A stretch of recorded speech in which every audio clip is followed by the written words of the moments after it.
Did you ever find yourself drawn to Hinduism specifically? I studied the shit out of it. I studied Sanskrit, actually, so that I could actually have a really good grasp on the language. It's a dead language. It's 5,000 years old, but I love chanting it, like full prayers. I can do prayers for like 5-10 minutes from Rig Veda and these old texts.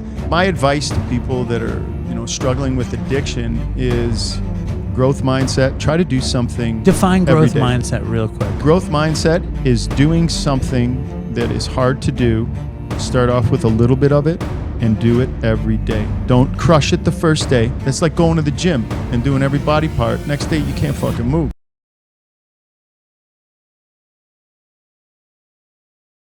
All right. Hello and welcome to Dopey, the podcast on addiction and dumb shit.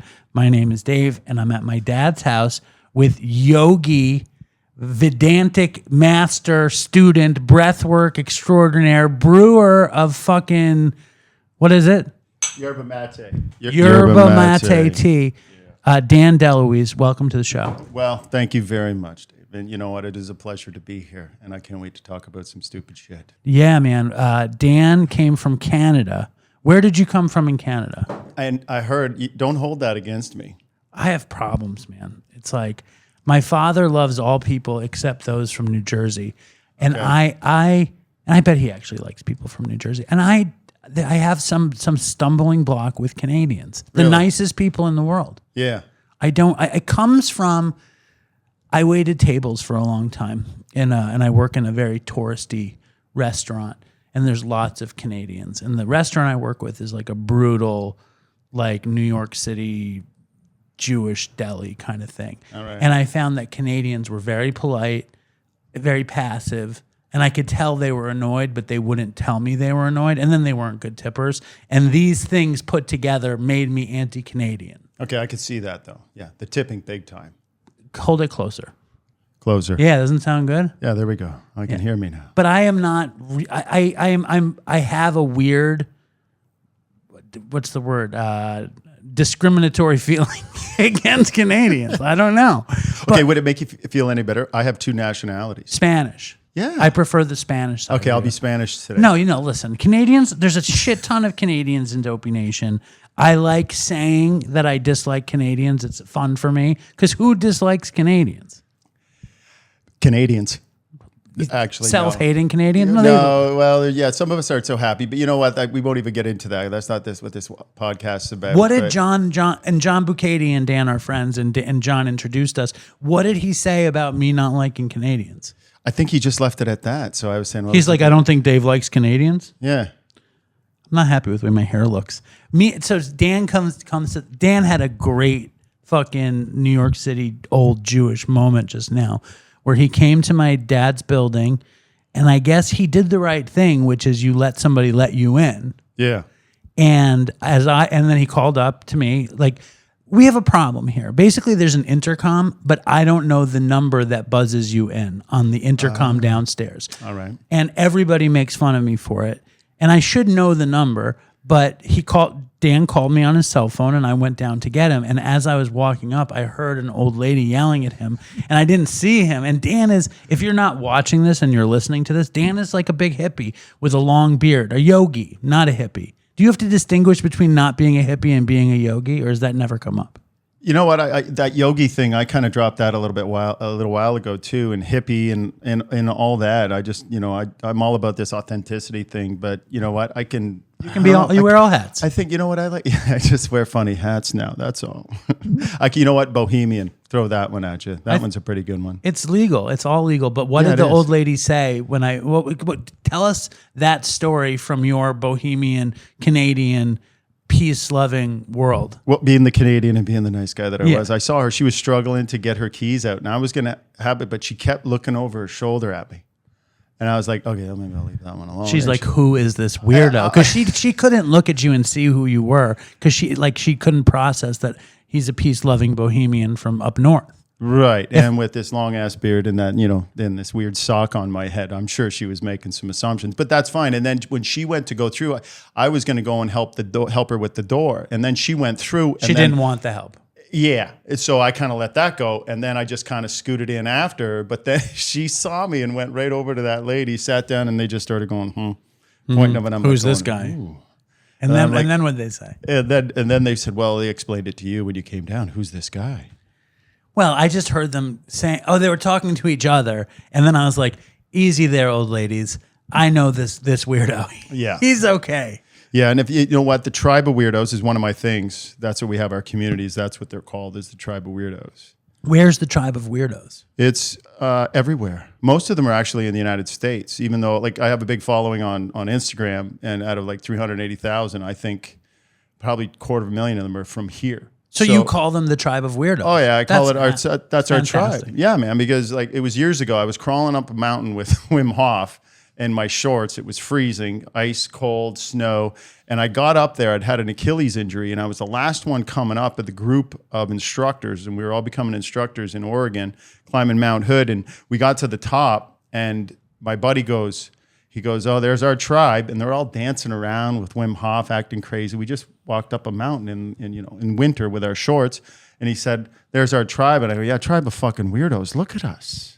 And then after it stuck, right there, I think I called right away GoDaddy and said, tribeofweirdos.com. Did you get it? Yeah, I got it. That's and fantastic. Even the guy on the phone goes, dude, that is a great website handle. I said, awesome. So I held on to it for years, and everybody always called me a weirdo because I was just trying all this shit, running over the planet, trying to fix what was going on in here.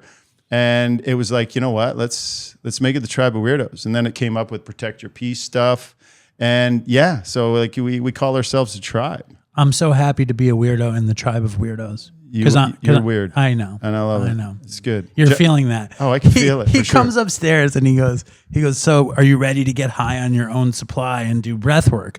And we had talked about this, and I'm always ready. I'm game. I was like, let's do it. And I was like, but you need to know that I have a horrible hernia. He's like, can you breathe? And I was like, I can breathe. He lays me down tenderly on my father's couch. Touches my forehead. No. And then Dan takes me through this breath work. And then I start thinking about this and that. And then I hear him say, exhale. And I realize I've been asleep. I fell asleep twice. Yeah, I knocked you out twice. That wasn't 20 minutes though, right? No. You were like, he can't handle 20 minutes, so we're going to stop now. No, we had to stop. No, you just needed some rest. And I helped you fall asleep. People tell me that. I put them to sleep all the time. But we were supposed to do 20 minutes. Yeah, it usually takes 20 minutes to do 3 rounds. But you know what? Usually you get charged straight up and you kind of go into this really nice, beautiful state. But you went into it anyways because you kind of went into, we'll talk about it later maybe. Tell me now. Just your nervous system. And we're always go, stress, stress, stress. And when we decide to focus on breathing, we come into this moment. We start to breathe in deeply and slowly. And you go into the other side. Like you said, you walked today, you had to go to work, you had to be on task, you have to get all this shit done, we have responsibilities. But we tend to just live up here in the sympathetic tone. And then when we laid down there, you laid down, that breathing technique just allowed you to touch the other side, the parasympathetic. So then you just kind of went into a deep, relaxed state, which feels good, right? It was fantastic. I was a little embarrassed that I fell asleep, and then I tried to pass it off like I didn't fall asleep. And then he's like, breathe in. And I'm like, okay, maybe he didn't notice. And then I fell asleep again. Yeah. And I go right into deep dreams, like right into crazy deep dreams. That's awesome. The second I go out, like I'm in some other thing. And I was like, wait a second, I'm supposed to be doing this deep breathing. And then you were like, okay, we're done because I had fallen asleep twice. But it was beautiful, and I definitely needed the relaxation, obviously. Yeah. I was stressed. Yeah. And I passed out, and now we're drinking this supercharged yerba mate, and I feel good. Yeah. So how bad a addict were you before you became such a healing, groovy guy? I'm bad of a addict. How would I look at Is that an unfair question? No. That's a perfectly fair question. I was a functioning addict for many years until I had nothing to do. And that's when I had a spine injury. I was in bed for a couple of years, and that's when everything just took a hold of me. But, my addiction started, probably I remember around 18, 19, alcohol. And I just such a high level of anxiety that when I started to drink, it was like, oh, geez, this is Hold up. good Where in Canada did you grow up? I grew up in Toronto, Montreal, about halfway in between, just a small little town called Brockville, Ontario. And that's where I grew up. And what was the childhood like?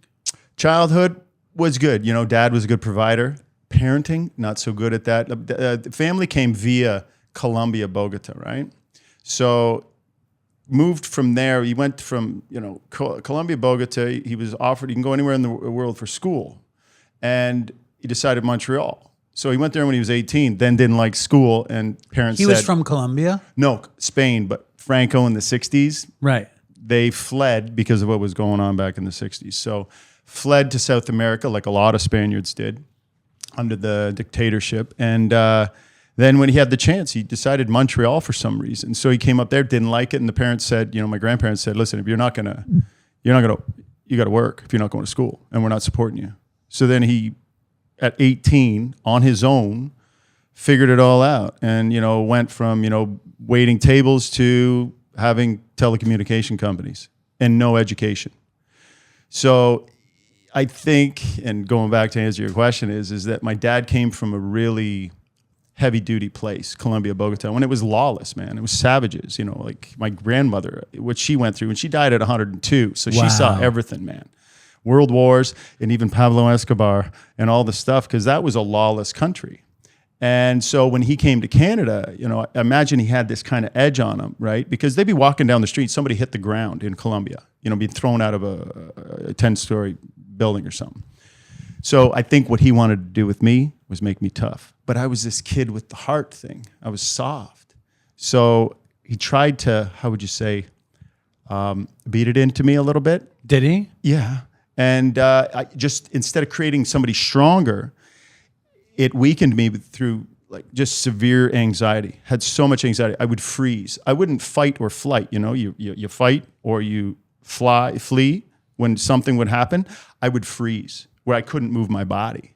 So that is how the childhood started, and there was always yelling, screaming, and it just my dad, I love him, and once, and I went through therapy, did all that stuff, and they explained, said your dad was a victim of a victim, and that kind of was the big doorway that opened for me. I was like, oh, like inherited shit. trauma kind of thing, Yeah, generational. Yeah, because then I even asked my grandmother when I would go visit her when she was back in Spain. I would say, what was Grandpa Julian like? So he was tough on my father. So imagine the way he was, So yeah, I realized that, and then because I was mad at my father, because when in therapy they were saying you go through that anger part and you blame it, but then all of a sudden that forgiveness, because there's this opening, this kind of like this crack of light that goes, hey. So there was a lot of trauma with me growing up, and that's where I feel the addiction was. Once I started to address the trauma, and then I was able to do that for me. We talked about the 12-step. My 12-step was going to a yoga ashram where they kept me busy. I needed that. So you have two brothers. You have any sisters? Well, one of them's a sister now. Okay. Yeah, transitioned a few years ago. And that was, that had been about 10 years ago, I think. But you described your brothers, I heard you describe your brothers as tough. Yeah, they were both tougher than nails. I wasn't. It wasn't until later on, all of a sudden this switch flipped in me, and then I started getting angry. Before it was just freeze kind of thing, right? When did the anger start coming out? I think it started to come out in my late 20s. Late 20s, all of a sudden I couldn't control it. Because before I would just go to this place of just holding it inside, and you just feel that anxiety until it would pass. And marijuana and everything and drinking and all that stuff would help satiate it until it didn't, I think. And then that's when it just started busting out of me. Right. So you used alcohol. And when did you start smoking weed? Later on in my mid-20s. And that's when I started dabbling in other things, cocaine, MDMA, and that kind of stuff. And, and that was part. Were you more of a proper hippie back then? No, I was a biker. I had hair down to my ass. You were like a biker? Yeah. Motorcycle biker? Yeah, hanging out with some bad dudes. What was the club? Do you have a club? No, I don't want to talk about any of that shit. You can't. What do you mean? No, I knew some dudes that were heavy. When did you start riding a motorcycle? When I started getting angry. Okay, and you were drinking at that time. You're like, fuck definitely. it, I'm getting a motorcycle. That's when the cocaine started. That's when it started that grabbed me, because it was like drinking helped. But then with that on top of it, I was like, holy shit, man, I am, there's no anxiety. I'm Superman. There's, I wasn't afraid anymore. Invincibility. And there was no yoga practice, no breath work, Not no yet. nothing. No. Did you know anything about that shit? Well, when I was young, I took Shotokan karate, so it was a very traditional kind of martial arts, and it was from Japan. And honestly, like I had the greatest sensei, because he would have us breathing. I remember and meditating, and he talked about energy and all this stuff, And of course, where I'm in my teens, I just wanted to kick the shit out of things and beat things. But honestly, it was that kind of sparked it. And I really enjoyed that. And I enjoyed also the technical part of it. And that's why the yoga really, really came in. Your focus is amazing. My 80-year-old father in his pink shirt just walked through the screen. I saw him. And you just kept going. It's just funny on the screen, but in the audio, they won't notice. But I don't give my dad the grace you give your father who beat you. My dad only struck me a few times, and I like to blame him for most problems in my life. Yeah. Well, my dad wasn't beating me all the time, but when I fucked up, I really got a good one. I only got a couple smacks and a lot of criticism, though. Lots. Yeah, I got that. Still, yeah. Lots of criticism. All right. So when do you get your first motorcycle? I think I would have been 26, I think. And prior to that, what were you into? Just trying to, I look at it back as I was just trying to find myself, and I thought I'd find myself in the bars, more women, more drinking, more fun, because, I'd work all week, and I just felt this animal inside of me. It's like, I got to do something. And almost like this anxiety would just build for that weekend. And then the weekend would just blow your brains out. What would you do for work? Worked for my father for a little bit for one of the companies, but I didn't want to get into that. So, he said, you don't want to do this, take the summer off and figure out what you want to do. And then I thought, I did go to university. That was just pretty much when I decided that I'd go to the full-on drinking thing to see what that was like. I don't even think I went to 2-3 classes. As soon as I found the alcohol, I was like, oh, this is good. But yeah, it was the drinking that happened then. And then things started to creep in. And then it was one thing after another. And they just kept kind of piling up, every, just trying everything. Because it just gave me something else to feel. When's the first time where you like, this might be a problem? I think it was always in the back of my mind. Just because of the way my dad was, when I'd fuck up, it was like I'd wake up the next day and I'd feel anxiety, but I would feel depression at the same time because I'd feel so shitty. And I think it was like my dad was always in the back of my head going, "What the fuck are you doing, you fucking idiot?" That kind of thing. So did he have a French Canadian accent or a Colombian accent? No, he had a Colombian. He had a very, very Colombian accent, very South American accent. Even my family, when we go back to Spain, said that his accent was very much South American. Well, it's a different Spanish. Yeah, I lived in Mexico, and I'd meet people from Venezuela and Argentina and all these different places, and they'd all have just a little bit different in the accent and the way they talk. Yeah, totally. You speak good Spanish? I just spent 4 months in Costa Rica, and I'm speaking better Spanish. My Spanish is good. I can get by. I just got to keep telling them to slow down. Spanish is the second fastest spoken language in the world. What's the first one? I don't know. Japanese. Okay. Right. Do you speak any Japanese? Ich, ni, san, shi, go. All the shit I remember from karate. Yeah. So you're in your 20s, you're drinking, you're like hating yourself a little bit. You get the motorcycle. Does stuff change when you get the motorcycle? Oh yeah, my ego got it even more inflated, and then hanging out at the strip joints all the time, with the bikers and feeling like this power. And you feel like there's this collective that, it's a family. But then at the end, in a couple of years, you're looking at all of them going, you're a bunch of fucking divas. Like everybody's just got like major fucking mental health issues, and they're there from all their traumas and bullshit, right? So it was one day I called my parents, and I was taking care of one of the bikers' houses who was affiliate, all that stuff, whatever.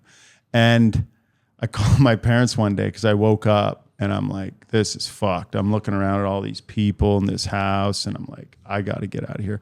Called my parents, said, I want to meet you. Went and met them, broke down, fucking tears going, look at, I'm going to fucking kill myself if I don't get off this shit. You know, so I moved in with them. A little bit of sobriety. I always did that. I always quit doing everything, drinking, smoking weed, smoking cigarettes, doing all that. And then there'd be just something would trigger me, and then boom, I'm right back. Was there any great criminality we're missing in your biker gang period? Any dealing meth or running guns or anything crazy? Well, I had access to a lot of marijuana, and Were you met a selling lot of bales of weed on the back of your bike? I'm not going to say too much because I don't want to incriminate myself, but Yes. yeah, I knew a lot of people when you get into that kind of thing, and I got along with a lot of people, and they thought it was funny, especially when I was okay with the ladies. I had this long black hair, didn't have this beard, so it was, yeah, there was stuff happening. And I would like to You're say, scared of incriminating yourself? No, I think the statute of limitations has been lifted. I think it's been lifted. No, I was moving things around because I'd know one person that wanted this, and I knew somebody that had a lot of that, and they wanted a lot of that. Was that your living? No, I was working for a multinational company, 3M actually. What were you doing for 3M? 3M, I was in process operations. So I was like a plant worker, making good money. I think, $30 an hour kind of thing. You This were was like the 30 years ago. outlaw biker who'd Oh, go yeah. to work at the plant. Oh yeah. Driving in on my Harley. Right. Long ass hair. Had to tie it up in a bun. Right. Man bun. And a man bun. 3M man bun. I was doing man buns before they got popular, man. I believe you. Yeah. And so when you went to your parents, did that clean you up? It did. It cleaned me up. I decided to save money, buy my own house, saved up a bunch of money, and found a house, bought it, moved in, and everything was gravy until I was on my own. And then being by myself, you get bored. And that's one thing. One of the therapists I work with said, Dan, you're getting off. You've gotten off everything. You're going to experience boredom. And this is a problem because you're so sympathetic all the time. You're so anxiety. Now when you start to describe that word sympathetic. Well, sympathetic is the sympathetic tone, the stress. You have to think your nervous system is binary.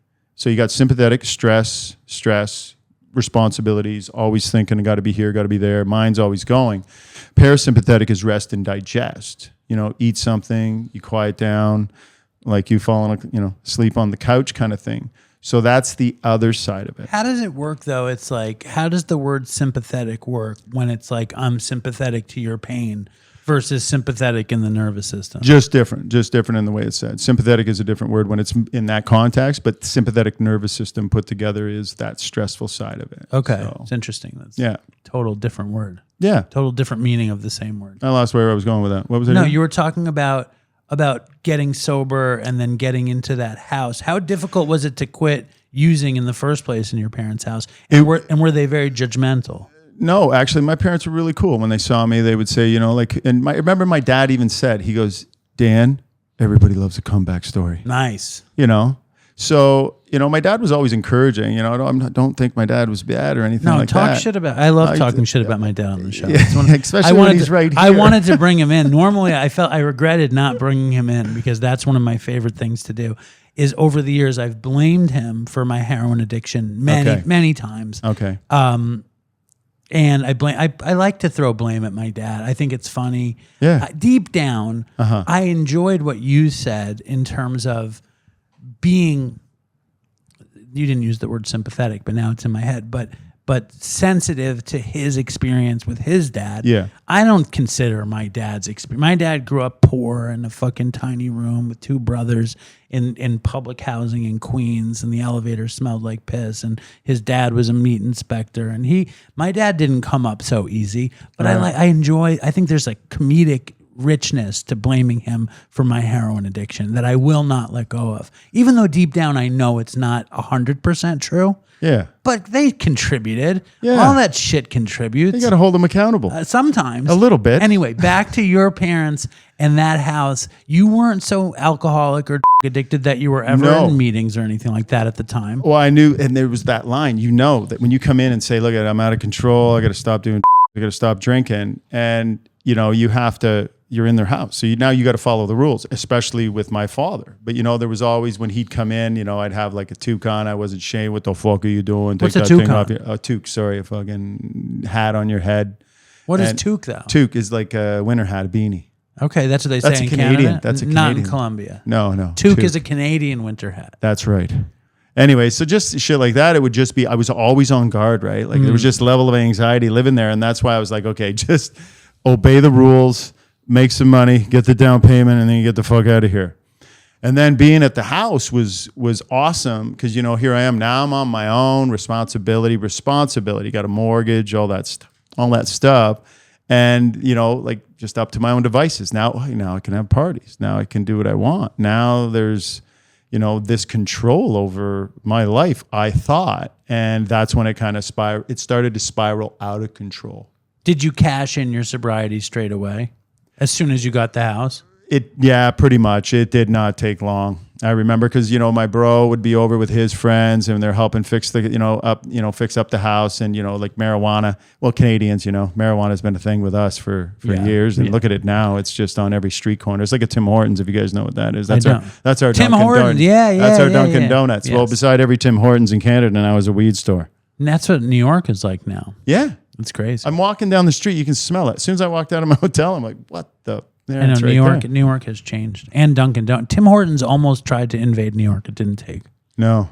What happened? I don't know. It just couldn't compete with Dunkin' Donuts. Nobody knows who Tim Horton was. Yeah. Maybe that's a piece. Who was Tim Horton? He was a hockey player. Yeah. So how could Tim Hortons ever succeed in New York? Is the question. Yeah, I can't see because how are you going to do the Dunkin'? Because the Dunkin', those guys are like, isn't that like the state? Even though Starbucks is everywhere, and I checked it out. There's a Starbucks, there's 30 of them within that 1 kilometer where I'm staying just over there. 30? I think I put it on the thing because I was going to get a coffee this morning and I was like, how many? And they're like everywhere. But the Dunkin' Donuts, that's like the one that's been here forever, no?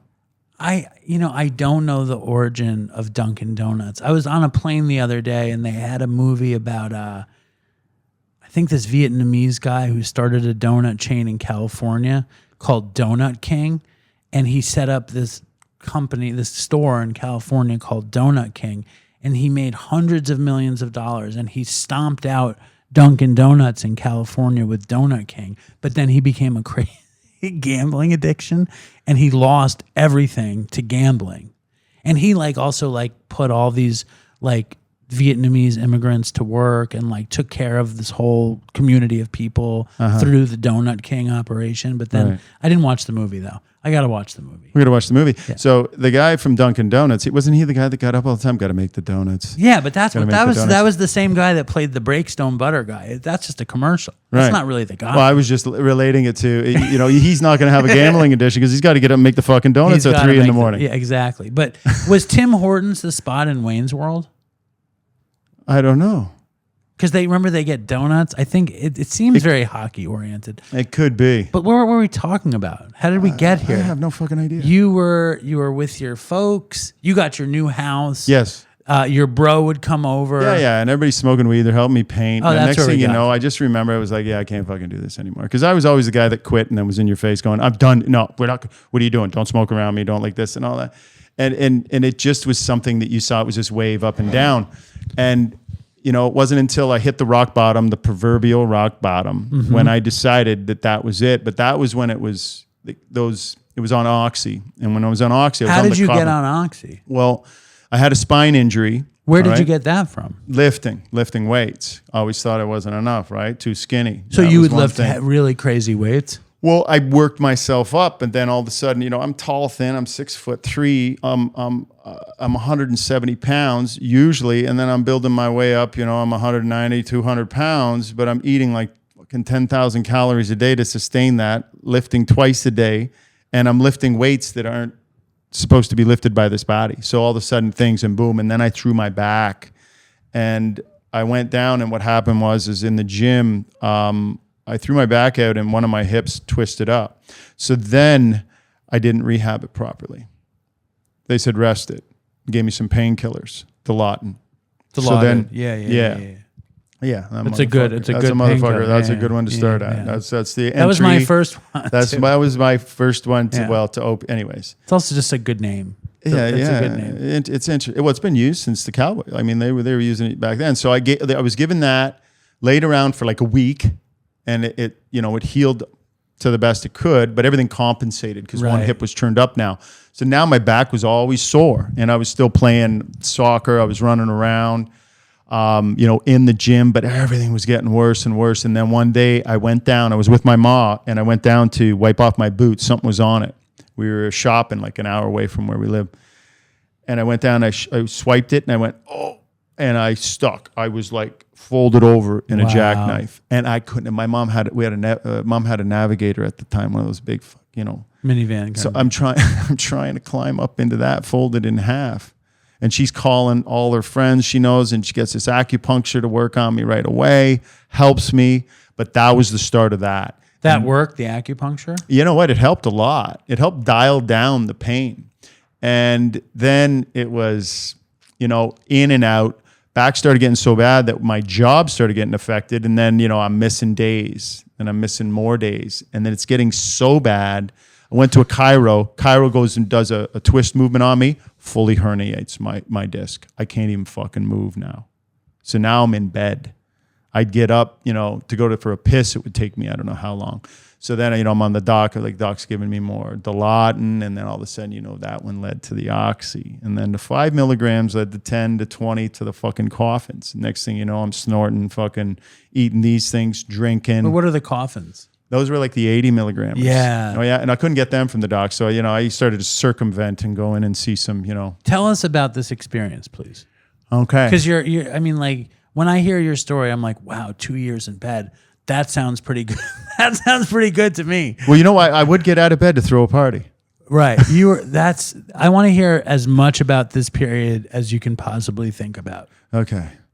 So Because you're like all fucked up, and they're giving you all these, they're giving you Dilaudid, and then like they switch you to Oxy probably because the pain was too much. Yeah. And then when do you start looking for it? And is it because you're in the biker scene that you know where to get it? Well, I knew where to get anything by that point. Right. And even then, one of the I don't think we heard nearly enough about the biker time. Yeah. But we'll let that go. Yeah. Yeah. And one of the guys I knew, Terry, he had some really good ones. So, he had like 50s. And so I started, popping, snorting those things. And, I'd lay around, smoke weed all day.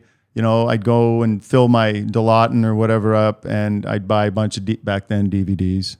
Buy DVDs because I just lay around, rolling joints. And Can you think of any favorite films that you would spend a lot of time watching? Fear and Loathing in Las Vegas. A lot of Fear and Loathing. Loved that movie. That's a great movie to be in bed on Dilaudid, I think. It was amazing. I just wanted to go to Vegas because it seemed like I'd go there and be like however the crazy fucked up weirdo I want to be. That movie just makes me want to do ether for some reason. Yeah. Because have you ever done ether? No. No, me neither. It's like, who's getting ether? How are they getting it? What's the deal there? Like, I know who's getting ether. I worked at an STU, a secure treatment unit for PTSD. Okay. These are guys that kill people and whatever. And I was teaching in prison. It's one of the karma things I did after yoga. And one of the dudes was like just shaking, doing the yoga. I'm teaching it. Right. And I said to him, I go, Andrew, are you good? I go, you're really shaking. He goes, yeah. That's from the ether. And I was like going, oh. I said, well, okay. Why do they give you the ether then? He goes, it's so I don't want to hurt people. And I was like, okay, you keep taking that fucking ether and coming to class. Yes, Andrew. Yes. Stay peaceful on the Please, ether. thank you. Anyways, yeah, ether. So you're fucking watching a lot of Fear and Loathing. What else are you watching? Because I have a feeling we're watching a lot of movies at the same time. I loved Quentin Tarantino. I loved his stuff. Anything to just make me feel something else, like go back to the sympathetic tone, the sympathetic, the stressful side, anything that made me feel more, because I was always with that level of anxiety. And that's the problem with anxiety and addiction, is that when you have this level of anxiety, you need something to hit you hard to be able to make you feel something else. Because it's almost like you climb to the top of Everest. It's not sustainable there, but you keep doing shit to stay there. But eventually, you got to come down or fucking die. You got to come down or fucking die. And, Yeah. and in that period, I would imagine you feel like a proper addict. You're watching all these movies. You're fucking on and you can't get out of bed.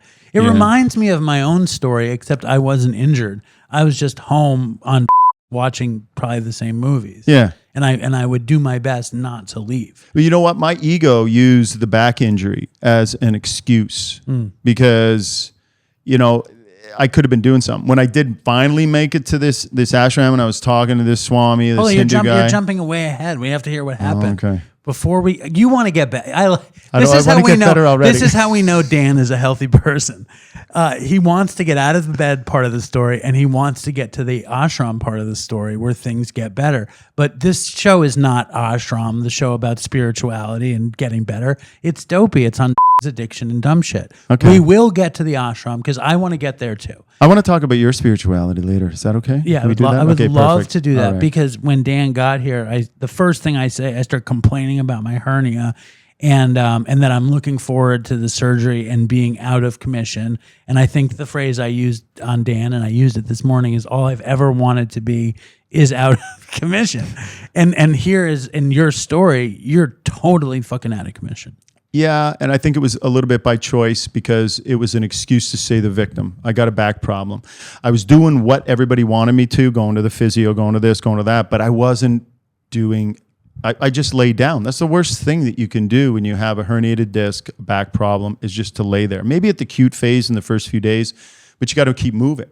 And that's where in line I found this DVD. When I was getting DVDs, I was filling my Dilaudid. And there was this thing, and believe this, like I'm 6'3", but at that time I was a question mark. I was over like this, walking with a cane. And so I'd be like down like this, and I'm looking through the bins, and I look over in one of those racks that turns, and there was a DVD, and it said yoga for back pain. And I was like, chair yoga. And you had like 70-year-olds on the front of it in this chair, twisting. And I was like, fuck, I've tried everything. And I grabbed it. It was like fucking $3. What had you tried, though? I've just been doing physio. I've been doing Chiropractor. chiro. Well, no more chiro because that fucked me right up huge, right? So it was physio, acupuncture, you know, doing everything that I was supposed to do by standards. But then there was so much more that was out there. And it was just by luck I found that DVD. I want to know, like, as a addict in bed with films, like I'm taken with the fact that you see this way out and you're like, I need help and I want to try to get better. Like I'm taken with that. Was there a large part of you? Did you like any of the like being high in bed part? Oh, fuck yeah. Because when you take that first puff or sniff or whatever, that dopamine rush and that release, everything goes away. Right. So you continue to chase the so-called dragon. But I just remember that you could be there and just get lost. I get lost in the movies. You know, I get lost. Because you're in the movie when you're on opiates and you watch. Exactly. So I created this comfort zone so fucking small. But then something would happen. Something would, you know, you got to pay this, you got to do this or whatever, a bill or something. And I just fucking lose it. The consequences are so painful because you can't do anything. And now any little thing disturbed me because my comfort zone was so small. It just shrank down into this little place. But as long as I was in that comfort zone, I was okay. But when I would wake up, there was just certain parts of the day where I would feel like this gross feeling. And it was almost like I would observe myself. Right. Going, look at you, you fucking piece of shit. I don't like this. I don't like and you.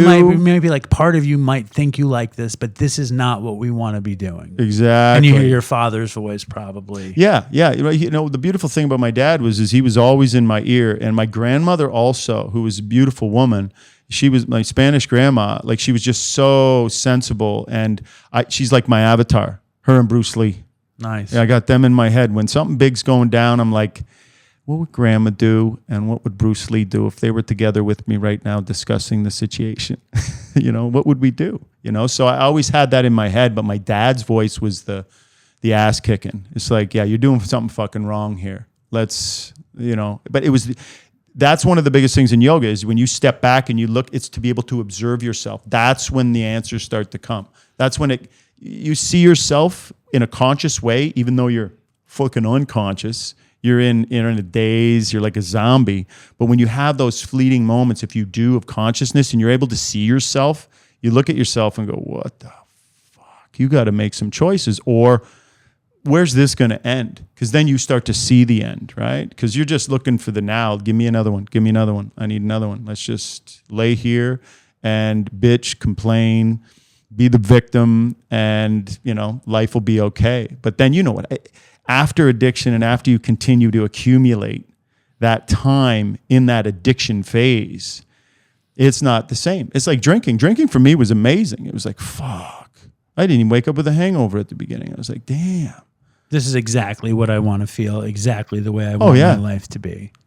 Drinking's fine. It's all great until you have those consequences, until you have those feelings like this isn't good. I don't like how I feel. I don't like who I am. I don't like what my life is like. And that comes from here. Right. That comes from a place in your heart, because your heart knows, it cares, but it's the mind that's worrying all the time. And that's where the addiction is deep inside of there, and that trauma.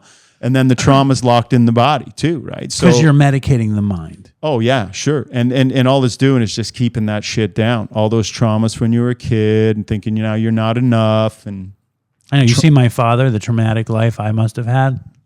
Yeah, he seemed pretty chill, man. Just go with me on this. Go with me on this. You didn't see my mother though. That's a whole other thing. Okay. Monsters. If Jewish people could be monsters, my parents. No, they're all right. I'm just. I know you are.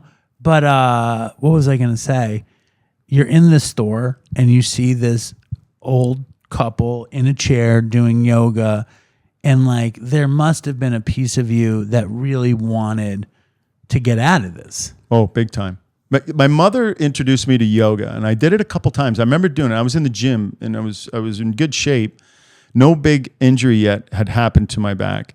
I did the yoga, and I was so fucking sore, from stretching. I could hardly move, and I thought I was in shape, right? So I never really touched it, because that's why most guys don't do yoga here in North America, because the women just have hips for it, and they're flexible, and they're in there. And like guys just usually guys just go in. When I teach yoga, there's one in the back room. Always. Checking everybody out kind of thing.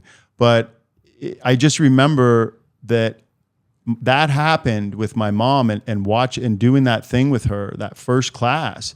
Then I saw that, and it was for back pain. I was like, you got nothing left to lose. Nothing is working. They're telling me to have surgery. And I'm not fucking doing that, because my one brother, who's now a sister, had surgery, and she's fucked now. Like this They spine. fused her spine. No, they fused. They worked on it, but it made it worse. She had to go in for another one. Right. And then it was good for a little bit, and then that's it. So yeah. So where was I? You were getting better. You decided to try the chair yoga. So I try it, and when I'm doing it, like I come from that technical background of martial arts, right? So it's How about much breathing. martial arts had you done? I did 5 years of Shotokan. And I was even teaching at the end of it, and got to my brown. So, and then I went off to school. So I never completed that. And the technical part of it, I end up teaching. I was even teaching aerobics back then. And I was just good with coordination and body and stuff. And when I got into it was like a 20-minute routine, and I did it, and it's got me breathing, right? Breathe in, and then exhale, slowly release, and all this. Well, I get lost in it, because I hadn't been breathing properly. But you weren't falling asleep like I was. No, I wasn't fucking falling asleep like you. Didn't put me to sleep. If anything, it energized me, because now... Does that mean there's something wrong with me, by the way? No, it just meant you needed a fucking rest. Okay, keep going. I'm sorry. I don't want to make it about me. You're too stressed. We'll get to you later. We'll get to me later. So I just remember after the first one, it says, okay, lay down. So I'm laying down and bend my knees, because my back's sore. And then it's like saying, okay, relax your feet. Knock me the fuck out, just like you did over there. And then I woke up from that, and I was like, wait a second. I got up from the ground 1% better, because And I got up, and I was like, what the? It felt a little bit It better. felt something different. So it was like this little thing inside of me kind of sparked. And then the next day, I did it again. And then having an addictive personality, I was like, well, let's fucking do it again. And again. And I started doing 2 times, 3 times a day. And then instead of being like crunched over, all of a sudden I'm walking a little straighter. Are you still taking the oxys though? Yeah, still. But even then I found I stopped drinking so much, stopped having the boys over, stopped having poker parties. Then all of a sudden it was like, okay, you got to quit weed. Stop drinking, and I kept smoking weed. I was always putting cigarettes with them. Right? Why did doing it start changing that aspect of your life in terms of like socializing, card playing, these kinds of things? Why did it impact it? Because I would feel good and not look for something else. You didn't need the other thing. I didn't need the other thing, even though I still liked the other thing. I liked, I loved booze. I loved women. I loved having everybody over. I loved having parties. That, and I heard a yogi say it once, is that I can't promise you if you keep doing the yoga thing, you'll keep doing these things. And all of a sudden it started to refine. So I refined something that's serving me in my life. The breath work was to me, it was the most profound thing because I get high on my own supply. When did you start that for the first time? That was with the back thing. chair, because they had me, okay, breathe deep in, breathe out slow. Breathe in, breathe out slow. And I was I just remember getting high as fuck. I'm like going, oh, this is kind of nice. I like this. This is what I feel like when I'm taking I can do this naturally. So I felt this spark kind of ignite inside of me. It was rekindled. And then again, I got this addictive personality, and I saw something and I said, I'm going for this. And I started to refine the other one out and started to bring other stuff in. Well, had you heard that doing breath work and doing yoga could make you feel higher than you had ever been? At that point, I never heard that. Not even at that point. But you instinctively knew that this was going to make you feel better than what you were doing. Yeah. And ultimately, that's what you were after with anyway. For sure. I wanted to kill the pain.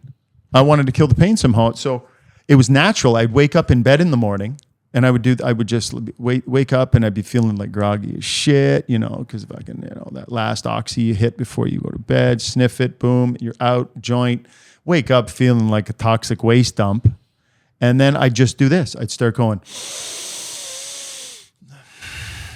and I do that. And next thing you know, it's like 10 minutes later, and I'm falling back asleep. I'm in and out, and I get up, and I'm not wanting, because the first thing I would usually do is like, why oxy? I gotta and roll the joint. Not even thinking about taking a drink of water. That's what I was doing. So all of a sudden, it was just like it naturally started to kind of refine into my life. Keep going, please. Yeah. So then it became something I just wanted to do all the time, because I felt like I had control also back. And then, because my mom would come over and she'd be in tears looking at me going, oh, it would take me forever to get to the door. Now I'm getting to the door quicker. I'm getting up off the couch. I'm not laying down as much. I'm starting to go for walks outside. Your life is totally changing just from this thing. It is, but now here I am. I'm still partying a little bit. I'm still partying every day by myself. You're addicted to painkillers. I'm hugely addicted to painkillers. They seem to be addictive. You're an opiate addict. I was an opiate addict. But you're standing more upright. You're seeing hope outside of opiates and debauchery. Yeah, and honestly, it was like I was functioning. And and a big part of this too, I had a daughter at the time, and I wasn't able to see her. So and I think a lot of that had to do with the way I was going. The ma saw that and said, you know what, I don't want you around my daughter. Right. And I didn't think it was that bad. How things can go. Where did the family come in? What, my parents and them? No, your daughter. My daughter? My daughter, who's she's 30 now. Okay, so she was born in '93. And who was the mom? Lady you don't say her name. Yeah. But like, when did you guys get together? I think it was 23, and then I think it was a couple months later had my daughter. So it was something that happened really fast. Yeah, and you were not in the best state to be a father. No, at that point I wasn't too bad. I think I'd go out and have a few drinks on the weekend, and it wasn't that bad. It was something that I think it was when my daughter turned 11. She said we were told by the mother, it's like she doesn't want to see you, and I was like, and I think that's when it really also, that was a part that the consequence threw me out of and now I'm really fucking mad. Now I'm going to blame it on everybody else. Right. It's not my fault, it's everybody else's. And that was a huge part of it too, I think. And that's a huge probable reason why when you do something that isn't that makes you feel good, you're like, wait a second, that could be very valuable to me right now. Yeah, yeah. And I never really had those things. I knew gym and working out and that made me feel good, but I was really doing it for a different reason. I was trying to look bigger for everybody because I thought I was too skinny. Because I always got that when I was a kid. You're too skinny, you're too skinny. What's wrong with you? You look sick. And I'm like, because I was bony, like fucking skinny. And that just is something, that body shame kind of shit, that body image stuff, I had that all along. That was another thing up until 10 years ago before I kind of figured that shit out again. And then it was just all these pieces of the puzzle, and with my, growing up, the traumas of that, being under stress as a young kid a lot, and then, that happening with my daughter. I think that right after that's when I was like, fuck it. Doesn't matter now. Let's just go. And then I met the bikers. And it was just like one thing after another just kept happening in succession, right? But when you're in a place of such negativity, that's what you're gonna attract that. Right. It's karma. It's that kind of thing, right? So, it was so amazing when I did find yoga and I felt this spark inside of me. And that drove me to leave that job that I had and to start looking at, you know what? I'm leaving. I'm gonna teach yoga. That's gonna be my living. And there's where I pissed my fucking father off big time because he's, what the fuck are you doing leaving your job? Show me. When does that really emerge? Like, are you still? How do you get off the oxys? Well, it was when Johnny and I talked about this too. Is that I started to have these things where I would be sleeping. And I'd start to have a dream that I was suffocating. And then I'd wake up going, and I can't breathe. And it was like I was that close to death. And that kept happening. And I was some kind of like apnea kind of thing? Something. And it kept getting worse. And it started to scare me so bad that it was like, you're ODing. This is ODing. And there's like it. And I said, somebody's telling you right now that you got to fucking stop this. And that's when I just took the shit. I had somebody staying with me that worked at 3M at the time. Isaac was, and I remember telling him, going, hey, I'm going to go in my room for a few days. And I flushed all the shit down the toilet. And I said, don't let me out. Just bring me fucking water. So you just kicked cold turkey alone? I kicked cold turkey. And were you doing yoga during then? Yeah. No, not when I kicked. I couldn't do anything. I was fucking, like, it was like every bone in my body was broken for days. The shit that was coming out of me, I threw the mattress out because it was fucking disgusting. It was terrible. And it was like the 6th day, I think, that all of a sudden it was like just something broke. And I was like, oh. And I felt almost human again because it just was brutal in the midst of it. And when I came out of it, I was like, holy shit. Sat down, had another chat with the parents, said, this is what I just did. This is what I'm going to be doing. I'm out of here. I just want to be happy again. I'm starting from fucking scratch. But I did it the week before I was going to this yoga camp. So my doctor's like... You kicked a week before you went? Yeah, 2 weeks before, and I had a week before I was leaving. And you couldn't have been feeling that great in that week. No. And finding out later, because I've done a deep dive in psychology and all this, and human behavior sciences and stuff. It's like after you do that, you're in a psychosis. Right. Like I was just like fucking... Describe what is the psychosis? Like, what does that really mean? You know what? You're in an altered state of mind that your nervous system is so out of whack. You're in such a sympathetic still state where you're just, anxiety's there, but now you're still detoxing and you feel like you're in this fucking movie that it's just there's this energy about it. And, it's bad energy. I wouldn't shut up sometimes and I couldn't shut up sometimes. And I'm just like, and again, observing myself going, holy fuck, you idiot. What do you just got to shut the fuck up? But it was just something inside. It was just like everything was coming out. Everything's wrong. And I didn't know how to fucking be around people. And now I'm at this fucking Indian ashram and everybody's, It was in India? No. It was actually, there's an Indian ashram in India, in Rishikesh. And it was the Shivananda, it's called. And their world headquarters is in Val-Moret, Quebec, north of Montreal. So the Swami there went from there. Why is it there? Well, quick thing, Shivananda says to his disciple, says, the West needs your help. Right. Go to North America and open up ashrams and start healing people there. So he came over in, I think, 59 or something, and he went all over New York, LA, all these places. But when he got to Montreal, just outside of Montreal, there's a beautiful land. They bought like 300 acres, and it was an Indian ashram. So when you're there, you're like, it was just Hindus, right? Mostly Hindus there, working there. And then there was people volunteering. So, you know, when you get there, it's so strict. There's no caffeine. There's no meat. You know, you're on a schedule up at 5:30 every morning, you know, until about 10 at night, and you're busy. You know, your mind. What are you busy with? So an average day would look like this. You get up at 5:30. They'd ring this bell. That fucking bell. You know, I still hear it in my head. 5:30 it'd go off. Usually I hadn't slept in the first month because I was just laying in bed. How long did you plan on going there for? I just planned on going for like a few weeks just for this training course. But I ended up said, you know what, show up early. And they said, you can show up early and you can just help out around here. And then when they do the course, and then they said, you know, and he goes, you're not ready to fucking go anywhere. He goes, you're staying here. And I said, okay. So I stayed longer. So the day would look like this. 5:30, bell goes off. And you got half an hour to get to temple. You go into temple, you sit quietly, 30 minutes, and then chanting. Now we do Vedic chanting. And at the first, man, I'm looking around going, this is a fucking cult. Holy cow, look at these people. You know, and then in 2 weeks, it was like I was at a Metallica show. What are you chanting? Vedic, old Vedic. Can you give us a little bit? Om Namah Shivaya, Om Namah Shivaya, Hare Krishna, Krishna Krishna, Krishna Hare, and all that stuff. So you're doing that, and I fell in love with it. Were you vegetarian before that? No. Did you become vegetarian? Fucking meatitarian. And I always had gut issues. So when I get there, all of a sudden, in 2 weeks, I'm like, well, that looks a lot different. Right. You know, coming out, I'm like, I think that's healthier.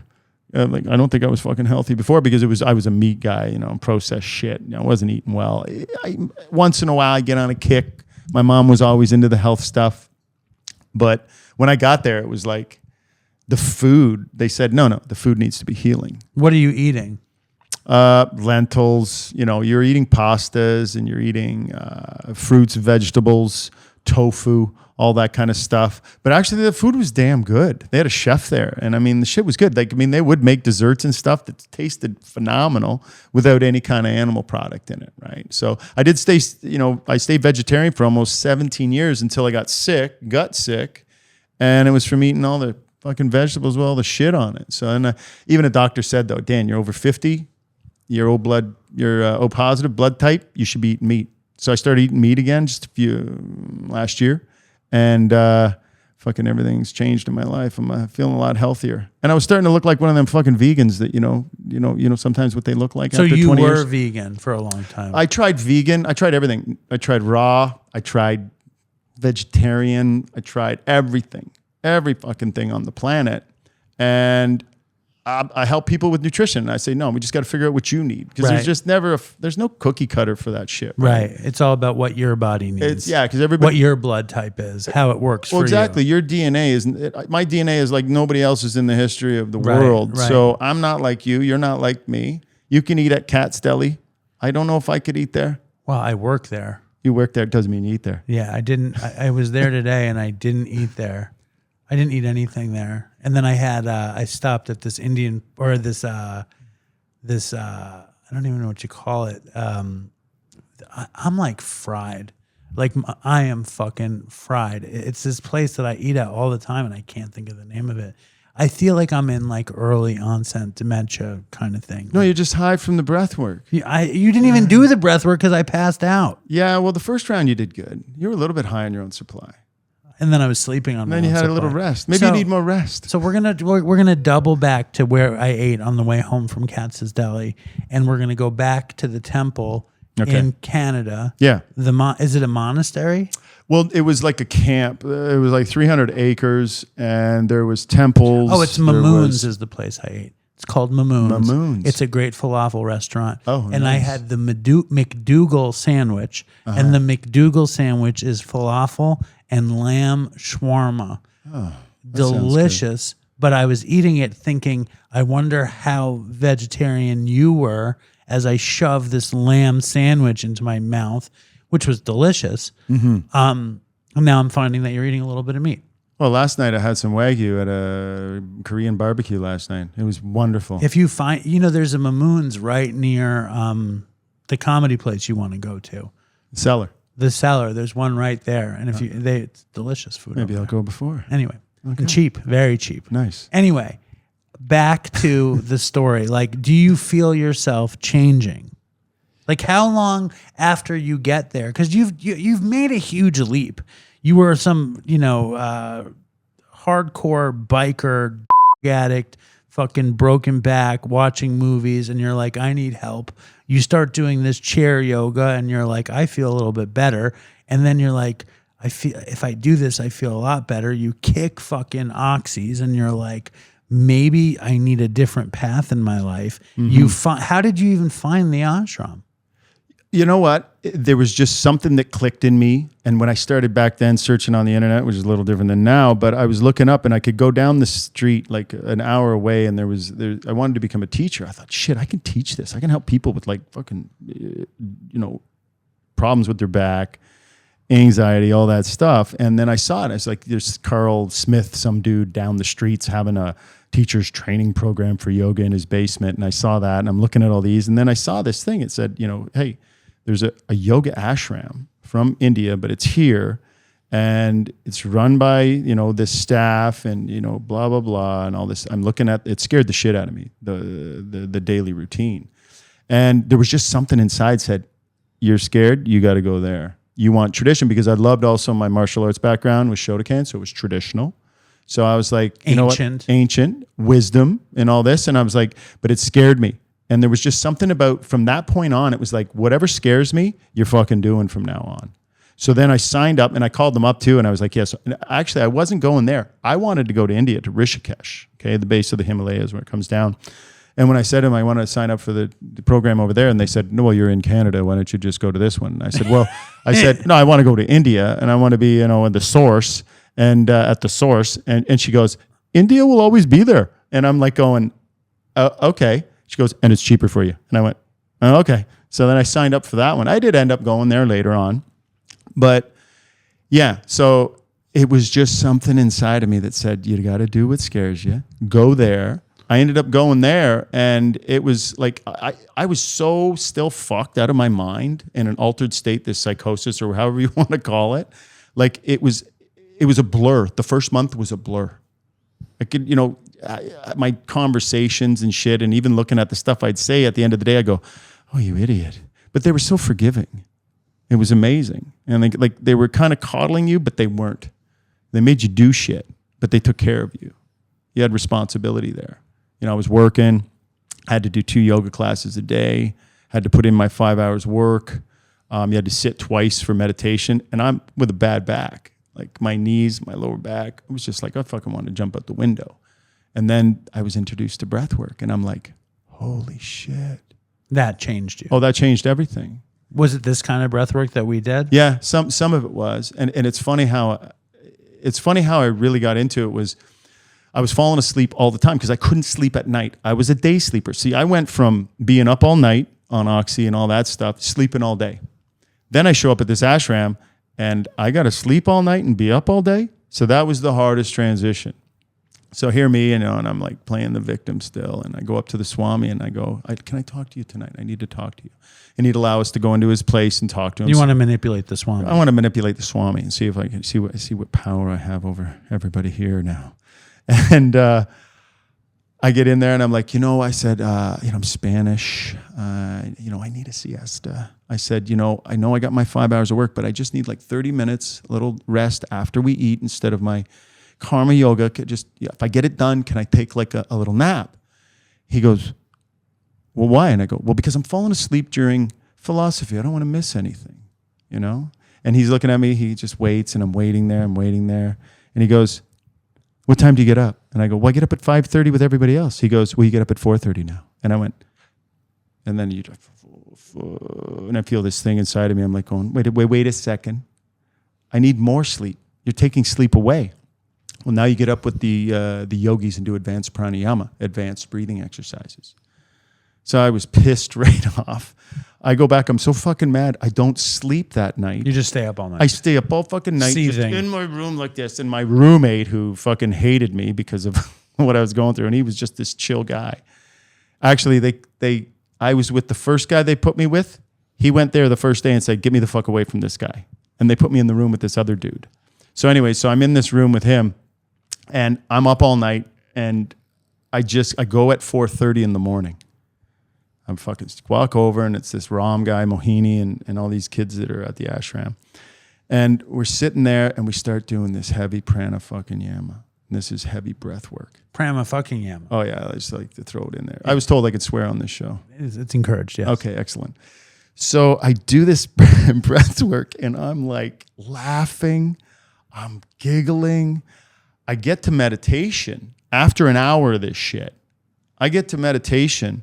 I'm sitting there in temple, which is at 6 now. We're up at 4:30 till 5:30 breathing. We get to the temple, and I'm sitting there in meditation just giggling. What does an hour of breath work look like? Yeah, just multidisciplinary techniques. We would do Bastrika, which was like this real, kind of like what you were doing. So we'd sit up and we'd take this really forced inhale and then let go. And then you do a breath hold. We do that for like 20 minutes. And I would be like fucking lit up in the clouds. And then you do another one, which was like Kapalabhati, fire breath, doing this thing where you go pumping your breath. And then you do this alternate nostril one. They're told, they're explaining all what it's doing and this stuff. But I would finish it. And even the Swami pulls me aside after, now I'm loving this shit. And then the Swami pulls me aside and goes, "Be careful, because you can do too much of anything." Right. Right? He knows you're a And he gives donkey. me examples of people that did too much and they go crazy. Crazy how? Crazy how is they lose their fucking mind because they're in such an altered state. They're running around acting like they're nuts. Right. Right? So those are those really, really, really weird yogi types. Yeah, we call them Kundalinis. They're the guys that practicing Kundalini yoga. Yeah. Right. We'll get into that later. But yeah, so I start doing this breath work and I'm like, then all of a sudden I go off into the woods and I'd be just sitting there and I'd do it again. And that's really high in your own supply once you're in that yeah. world. Right? It would alter my state. And then all of a sudden my sleep right away was better. And I was like, whoa. But it started to teach me self-awareness. And then I found, as you started to practice it, breath work was to give you the self-awareness, not just getting the feeling of high in your own supply, but to create a meditative state so you can sit quietly and untangle all that shit in your head. So I hated meditation. Then when I started doing that breath work, I couldn't wait to get to meditation because all of a sudden my mind was clear, calm, and I had more control over it. And the nervous system started to calm down. So all of a sudden I started sleeping the night because usually it was like a 2 a.m. thing. I'd go to bed at 10, I'd get up 2 a.m, and then I'd be up the rest of the night. That was just normal for a long time. But then all of a sudden it was this control I had back. And I was able to almost breathe myself into whatever state I wanted. I could bring it down if I was getting a little too excited. Or they explained it to me. They said, well, if you're down, you can pull it all back up and get charged. See, what we did today, the breath just did what you needed in this moment. Often we just do what we want in this moment. We don't listen to what we need. And that's what the breath work does. And then when I teach on... Because you can't really choose anything because you're so into the breath and your body will respond. Yeah. Oh, you have to, because action changes mood. And I explain that. A lot of people with depression come to me and they're on stuff or, even anxiety. And I said, well, action changes mood. We can do something. And when you look at it, the basic foundation of exercise in your body, the first one you learned when you came out of your mother was to breathe. The diaphragm moved. And the thing is you breathe perfectly from when you're born up to about 6 years old. And then you're programmed with fears and traumas. And your breath goes perfect from here, breathing perfect slowly in and out, to going up here, breathing into a state that it's like you're stressed all the time. So it's like this switch. They say it's around 6 or 7, you reverse your breath. And you start to breathe like there's a slow tiger, we say it, chasing you all the time. So you're just that much stress all the time. So you're in this ashram. You've got an extended stay, and it reminds me of rehab. You just kicked dope, and you're fucking in ashram, and he's like, you need to stay longer, which is like when you're in rehab and they want you to stay longer. You're like, no, I'm fixed. Are there any like Hindu yogi breathwork rehabs where that's all they do? Seems like it would be a good thing. You know what? When you look at, and I've worked in addiction centers, you go in, that's why I go in, to teach them breath work and self-awareness and body awareness. That's what we do with the military also, because I train special forces, military in Canada, and law enforcement. They have military in Canada? Yes, we do. We have a few boats. We throw pucks. We throw hockey pucks and hit people with sticks and shit and Timbits. Tim Hortons, they sell Timbits. That's what we throw at people. Those are like the munchkins? Yes. So you're changing. You know what I mean? You're changing and you're falling in love with this new practice. And totally. how about like, where are you in the withdrawal? Like, where does the oxys hold a place in your mind in that period? After a month of just hardcore twice a day yoga, twice a day meditation, twice a day pranayama, breathing exercises, and then the rest of it, you were busy. And I could feel the energy, that anxiety inside was just starting to, you could feel it starting to quell. And my addiction, or my, say, in the recovery part of quitting, the side effects of it, they just really started to go away. But when I left, see, I didn't want to leave, but when I left months later, I had to go and live in Mexico because I'd bought a place there and I wanted to start this center, but I'm living in Acapulco. Wait, you bought a place to run your own center? Yeah, I wanted to, move. I was first going to move to Mexico, and then my grandparents on my mom's side in Canada had a place in Acapulco. So, my grandfather one day said, why don't you just buy this? You're always down here, because it was really down in Acapulco. The cocaine was amazing. Okay. It was pure. You can get it any time if you got it from the cops. Did you bought the I think that's where I only ever got it from the cops. And that was the best coke you ever did. Yeah. The Acapulco police coke. Yeah, because they got it from the cartel who they were working with too, right? So it's the kind of stuff that your whole face would just go numb. So at what point do you decide to buy the piece of land? Were you still using when you bought the land? With my grandparents' place, it was just a villa. It was just a house, and it was pretty much in the center there of Acapulco. But I was not yet full on with the oxy yet, and I bought it before that. And then in the back of your head, were you like, I'm going to open a yoga retreat one day here? No, not at that point. I was going to go down there and just do coke. I was going to just do a lot of fun things, right? Because it was so much fun there. Because it's like Disneyland for a coke fiend alcoholic. And for adults, you can do whatever you want there, right? So can't get in trouble, and if you do, you just buy your way out of it, kind of thing, right? Right. So, so then, I had to leave the ashram, and I go back down there, and I'm really good for a while, and then I just decided to go out. Something in me said that. It was just being by myself, and I was doing my practice every day, and I stopped doing my practice as much. Started working for the police. Doing what? Helping out with one of the chiefs of police. So I knew the bodyguard for the chief of police down there. So he was kind of like assigned, because I bought it from my grandfather, the house, and one of his good friends was this dude, right? He was an ex-cop from Philly, Joe, but he ended up, getting shot down there when he was the bodyguard for the mayor. Ended up getting to be like the security for the chiefs of police. So he's that's how corrupt the police department is. They hire bodyguards. It's like, what the fuck is that? Yeah, they need it. Right. So anyway, so he would start. Joe would say, "Oh, that breathing stuff and what you're doing." I work with some guys from immigration down there. And then he says, well, no, he says, this dude, he says, this guy, that is the chief of police is having trouble with anxiety. So I go and see him, and you're going to love this one. And I go in and I see him, and he's in a wheelchair, and his leg is got the pins from the knee down all around it, to protect it. And we start talking, and, he's like, yeah, and I asked him, I said, you're having anxiety? He goes, yeah. He goes, I get this. The heart starts to blah, blah. And I said, yeah. I said, you're having like a panic attack. I said, this is what we can do, And I said, what's the reason for this? And you're the chief of police in Transito in Acapulco. And, he tells me that, he's so much stress and all this kind of stuff. And then fucking Joe tells me why. He got shot by one of his girlfriends, and it went down his leg straight down. So it just shattered it, right?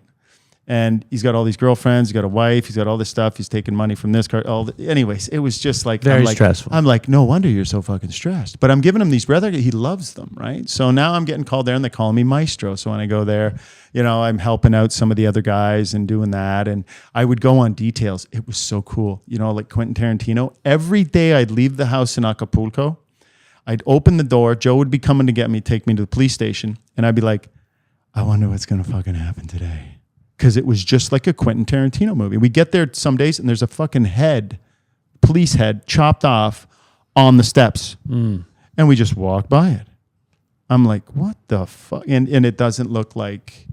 And they call me up going, yeah, we're going to pick you up. Carlos wants to see it. So I go, and then they take me out to this place where the cartel threw a bunch of fucking 50-gallon drums with bodies in them, but they didn't let the cement set.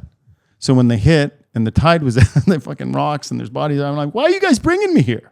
I don't want to see this. So anyway, so I was working. Why were they bringing you I don't know. They wanted you to know just how like bad hanging it was. around me. Right, I don't know what it right, was. They liked right. my company. Right. So, and then I'm hanging out with the one of the other. Oh yeah, and it was just. I was like, I could feel my soul being sucked out of me. I'm like going, okay, you know what, you gotta. And then it was after that I left the place, and I was going back to my place in Acapulco, and somebody went in and shot everybody, killed them. And I got a call because Joe knew I was going there, and he said, Dan, he goes, where are you? And I said, well, I'm at home. And I had my, back then it was a CD Walkman. He goes, somebody just walked in, and I'm thinking, holy fuck. I go, they must have waited for me to leave, or just by dumb luck, I got out of there just before it all happened. And it was after that I decided not to go back. And I was like, I'm staying back up here. And then I pursued the yoga thing up in Canada. But yeah, man, like it was a trip there, man, because the police and seeing the whole and it was great because I have badge, I have the number in my phone. I had to get out a free jail card. And you were there right after the ashram time? Yeah. Well, yeah. And when did you go out? When did I go out? As in, did you were kind of saying that you used again or you didn't? Oh, I did. I ended up using again, but it wasn't Mexico it was in Mexico, but it was a while. I sustained it because I was getting up at 4:30 in the morning still. Doing the breathing for an hour. I'd walk down. It was 5 minutes away. I'm at the beach. So I'm at the beach 5 a.m. in Acapulco, and I'm looking over, and somebody's banging some girl from behind over there, and there's drunk people, and you could see when I'm walking down to the beach, there's like cars coming, trucks coming from the clubs that are just closing, and they're like, their tits are hanging out the window, and I'm like, I was good with it for a while, and I get to and I do my whole routine. Take me 2 hours. I always stop at this one place, have my eggs and stuff, and I had this really good routine, and then one day it was like this thing started burning inside of me, and it's like, let's have a beer. So I went and got a 6-pack of Sol. I got sick of the Corona. And bought a pack of Marleys. And I called somebody up and said, bring me some weed. And I had some weed. And next thing you know, I'm calling somebody else up, cop, bring me some Coke. And then next thing you know, I'm out. And then, a few days later. How's your back? My back now? 100%. So no weird thing that happens with your back when you start using again? No. Your back is fine. Oh, no, you're right. No, actually, my back, I think it was an emotional thing too, is that, my back never really healed until I healed myself inside it out. And now my back has been it's been awesome for years. How bad is the relapse? And is that what encourages you to actually heal yourself? The relapses weren't bad. They'd be just for a couple days. And then I would go on a good month. And then I got with the breath work and the yoga. And then I started going out with a Mexican girl. And she was, beautiful, a model, all this stuff. And, liked to drink. And then I started drinking more. And then I started to party more. And then all of a sudden I could just feel it. And then I come back home and I left Mexico, left it behind. I was like, you know what, this is getting too crazy. I feel like my soul's being sucked out there. I need to be somewhere safe. And I felt that back home again, because I never wanted to be back in Canada. I wanted to leave fucking Canada years. I love Mexico. So I prefer Mexico too. Over Canada. I know. Yeah. So anyway, so I started, I went hard on and completely clean, like nothing. And I just hit the yoga. And I'm building up this thing and I'm getting popular. I'm getting this following. Things were going good. Hey, there's Dad again. And things are going really well. I'm teaching everywhere. He's got a bad back. He does? Yeah. Okay, maybe we'll do some yoga later. Get him all stretched out. Yeah. Anyway. So where was I again? You were in Canada. You were so I'm yoga. back. You're back. teaching? I'm teaching and I'm just hardcore. I'm Was teaching. being the maestro in Mexico like a good feeling? It was until it wasn't, because then I started to lose control over that spark inside that, made me want to, live my life in a responsible way. The parts of me that, needed to be rekindled were rekindled. And I think it was done so well where I was studying with, doing the yoga, that it gave me a really good foundation, and they were very forgiving, because even when the Swami and I left, he goes, Dan, you're going to do powerful things. He goes, but you have control, especially over women, because you're in a class where it's mostly women. You're making them feel better.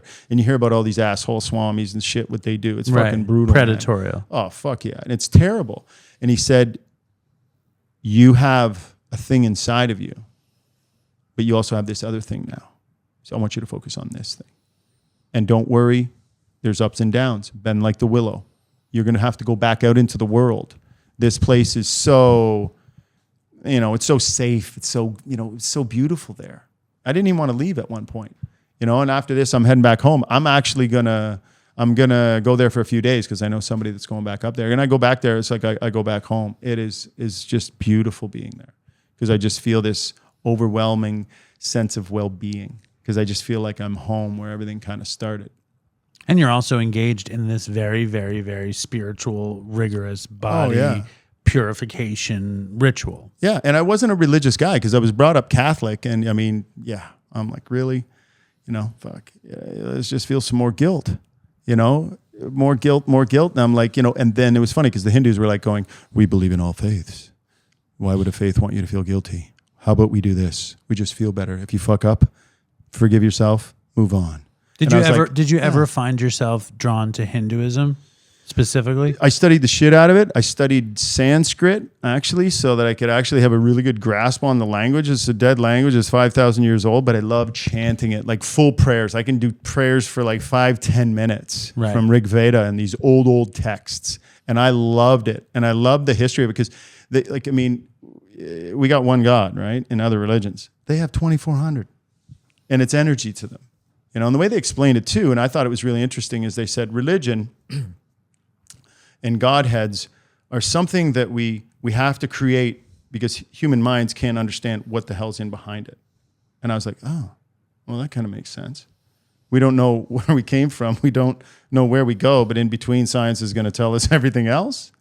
You start questioning things. You start to see things because once you start to quell that anxiety, and that to me was all the whole thing. If I would have known that, take care of your anxiety, Dan, figure your shit out, figure out trauma, get rid of that, forgive your father, forgive that, get rid of your anxiety, and you won't be addicted anymore. Because I don't feel that addiction. I look at alcohol, which I won't touch, but I'm like, yeah, no. Well, you didn't do like the classic 12-step thing where you were like, I'm an addict and I need to work this out through this thing. Instead, you were like, I have an issue with but I really have an issue with my back and I really have a bigger issue with my anxiety. And I'm finding this thing makes me feel better. Yeah. And if I do a little, I feel a little better. If I do a lot, I feel a lot better. And if I become totally absorbed in it, my total life is transformed. Oh, yeah. Into a place where you feel no stress. Were you ever like, I'm a sober guy now? Like, when was the last relapse? The last relapse where I did some... Or alcohol? I was at the Cowboys game. I went down to see a client. I went to the Cowboys game. Everybody was having it. I had one shot of tequila, but that was it. Or one or two shots. And it wasn't a thing? No. And when I did it, I was like going, I fucking hate that shit. And I kind of put it to the side. And everybody else kept drinking. And I was like, yeah, no. So like sobriety isn't like the thing. It's not, it's like, it's almost the byproduct of the thing, which is the breath work and the yoga and all the things that you engage in. Sobriety isn't like what you're going for. It just happens to be a really productive side effect of it. It's a huge side effect of me finding my anxiety, because I know that, alcohol and the things that I did, and whatever, sex, women, buying shit, all of that was just giving me something else to feel besides, the pain and the pain that I was feeling. So when I could feel like, my anxiety, where I got control of it, was 100% control of it, was after I did ayahuasca.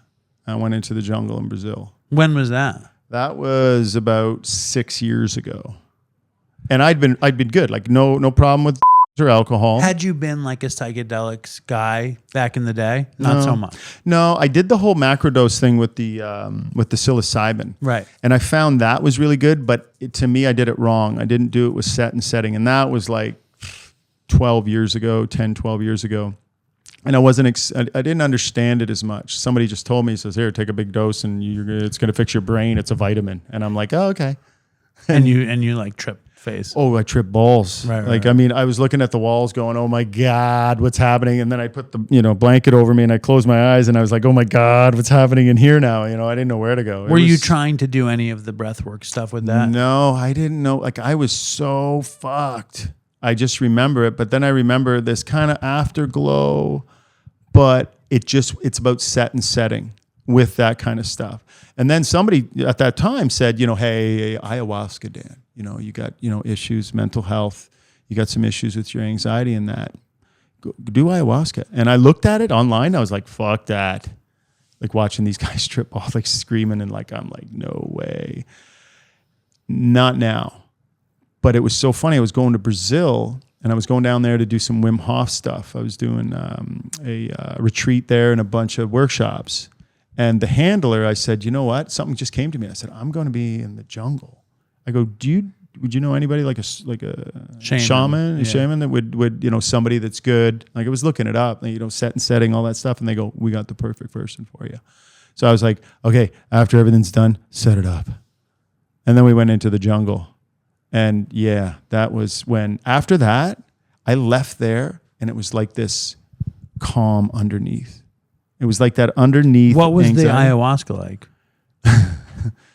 How would if you've done mushrooms? Yes, I have. Okay, that's like the niece, the little niece of the queen. And right. The queen is the ayahuasca. So, she's interviewing me and her husband, these shamans, and she's like, what, your mental health, you got any issues, any psychological problems in your past, what you've been doing, your environments, all this kind of stuff. And I was like, no, I've been doing yoga and doing this. She's like, okay, that's very good. I've done some mushrooms. Okay, that's cool. After the thing, she said, okay, well, expect this. You have a lot of trauma. And I'm looking at her going, oh, she can tell that? How could she tell? She was just looking. She was looking in my eyes the whole time. Right, I'm looking at him, going, "Fucking, she can see me. Right. She can see it."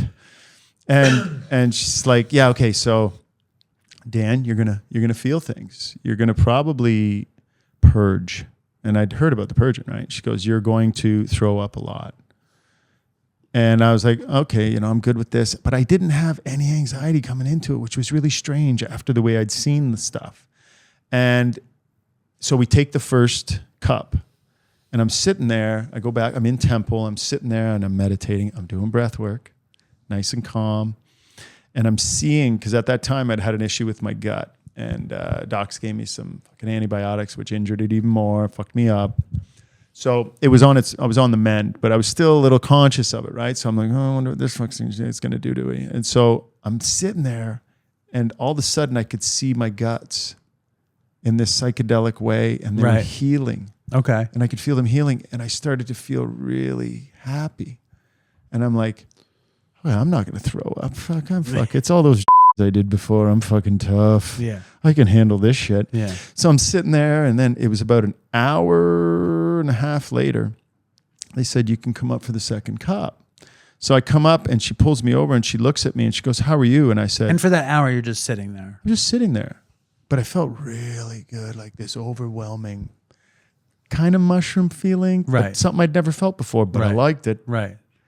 And I was like, okay. An intense psychedelic feeling. Yeah. Right. So I go up and I ask her she goes, oh, she says, how are you feeling? And I said, I feel really good. And again, she's looking into my soul. And I'm like going, yeah. And she gives me the second cup. Well, the second cup's a little bigger. So right there, take it down, go back and sit in the temple. So I'm sitting there and all of a sudden I went, oh shit, I got to go. So there was an area where you went and vomited. Yeah. So I go to this area and I'm just like, and it's like you're not going throwing up. It was like this, and everything's coming out. Fuck! I felt like an ocean of shit was coming out of me, and there's really nothing happening in my head, like thoughts or anything like this. It's just this the sensation of everything leaving you. Yeah.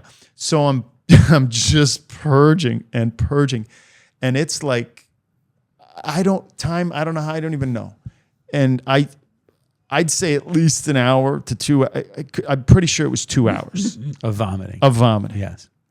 So very spiritual time. Yeah, it was awesome. Yes. So it stops, right? It stopped to the point where I was like, oh, I'm better. And I felt this like relief. Holy shit. So I go walking back over and I'm sitting by this fire and I'm just sitting there and I'm meditating and I feel like amazing. And this, in the middle of the purge, I'm like, because there's a third cup and I'm like going, fuck that. I don't need that not third cup. doing that fucking third cup. So I am like feeling just this thing I never felt before.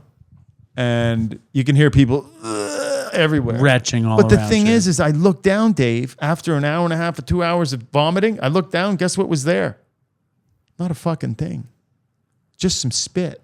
Right. It felt like this upheaval, but it was a soul upheaval. It wasn't like chocolate pudding from last week or something. It was the spiritual upheaval. Yeah, it was the spiritual chocolate pudding pop that came out or something. Yes. So I'm sitting there and they start the Icaras, they call them. All the case. So the indigenous guys are playing these beautiful songs that are for on the flute. Flute, drums, everything. It was just gorgeous and you just love them. And you're sitting there like this and then all of a sudden they're like, now the third shot. And I'm sitting there going, fuck that. And this thing came right into my brain and goes, get over there and do that fucking shot now. Right. Because you didn't come down here for that. Right. So I was like, okay. So I go over, I get the cup. And the cup's bigger this time, and I'm like, oh no, fuck. So I down it. I already don't want you to take it. Just hearing you tell the story, don't drink the third glass. So I take it. I don't even get the temple, and it's like, oh shit. So I go, and this time it is balls on. I'm getting visions though of my father. He's coming, and he'd passed by this time, right? Violently. My dad thought that cigarettes were a cure for cancer, and fucking he thought he was the fifth member of Motley Crue. Right. Vodka. So I was prepping for this whole thing. I was prepping. I was, doing lots of yoga, lots of meditation, lots of stuff, eating really well. But I asked questions. How's dad doing? He was an angry fucker. He was just intense all the time. He went out so hard. He comes, this face comes, and I'm sitting there, and he looks at me and he's smiling. Never saw him smiling like this. And he's glowing. And he's like, it's okay. And I'm sorry. And man, that makes me emotional. And it was like this, look at that. Yeah. And it was like this huge thing was let off. And I just kept going. And it was just coming out. And all this other stuff that when I was a kid, there was like this curtain would be pulled back and I'd see myself in this traumatic thing that happened. And it was like, see, it's not you anymore. Next one come in. I'm like, holy fuck. And I'm crying now. I'm fucking crying so hard. And the shaman comes over and they're always around, fucking taking care of me. And she's like, it's beautiful, eh? And I'm like, it's so beautiful. And after that, it was like, wow. I did Aya twice after that, 2 more times. And the third time, this voice came in and said, you're done. You're okay. And I was like, whoa. But I had some more pretty fucking heavy duty ones, like purging, like getting it out. And those two. And the other ones, yeah. The last one, not so much, because I asked her to please be. I said it was the second one was worse than the first one, and everybody in the that was there in ceremony. Was it in that same period of time? No, this was about a year later, and everybody in that circle, like I was still on the ground when everybody was already come back and they were eating and stuff, and they were all coming over going, "Are you okay?" Oh my God, we never seen anybody purge like that. You did it for the group. Thank you. And I'm like I'm in the corner going, just don't touch me. Yeah. Do you want to eat something? I don't want to touch nothing. Oh my God. I was just, and then all of a sudden again, out of it. But the third time I came back and there was something saying, you got to go back again. And I'm telling my mother what happens in this. My mom's going, why the fuck would you pay for this? I go, well, it's worth its weight in gold. To me, it's like 10 years of psychotherapy in that session. So the next time I went, I talked to the shaman before. I go, listen, it was brutal last time, eh? He goes, yeah. He goes, you let a lot of stuff go. I said, is there any way we could do a little less? He goes, just ask her, Mother Aya, to be gentle on you. So I got the cup, boom. Or I said to her before, I go, please. Take it easy on me. Take it easy on me. Okay, I know I've been through lots. If I need it, just kick my fucking ass. But if not, let's just, So I found myself for 7 hours straight doing this. These intense yawns where I'd be like shaking. Right. And it would come, but I could feel it coming up from my nervous system, coming out. And it was almost the same thing, and this sound, and like again, things coming. You need to love her more. You need to this and all this stuff, and I'm like, and it's just download. And I remember, going home after that, and it was this thing. It was like, should you go again? And it was like this voice came in and said, no, you don't. You're good now. I'm like, okay. And then after that, anxiety was gone. And it was like I saw everything, my whole life, my whole path that I'd been on in sobriety, addiction, sobriety, going back and forth. And the undertone, it just came to me. It said, your anxiety's gone. This is it. I don't have anxiety. I'd never be able to do this, man. I couldn't get on stage. I'd be like, I just freeze anytime there's any focus or an attention on me. And it was like this miraculous thing happened where that part of me that was always there, that I was searching for, just fucking, and it was this beautiful feeling. And, from that point on, I started doing performance coaching, and I was like, I seen the addiction and how it really, I want my legacy to be sobriety now for my children, for everybody, and I think that's, we live in a world that, how do you celebrate? Kids celebrate. What do? Cake. We celebrate booze. Cake. We celebrate with shit, cake and booze, right? But it's interesting because like in traditional 12-step recovery and recovery, like ayahuasca, ibogaine, these are things that are like, you shouldn't, like it's talked about, don't fuck with that. You know what I mean? Mm-hmm. And like, I hear you tell this story, and I took ibogaine once, and I hear you tell this story, and I'm like, I need to do that. You know what I mean? But you did ibogaine. Yeah. But it's a whole other thing.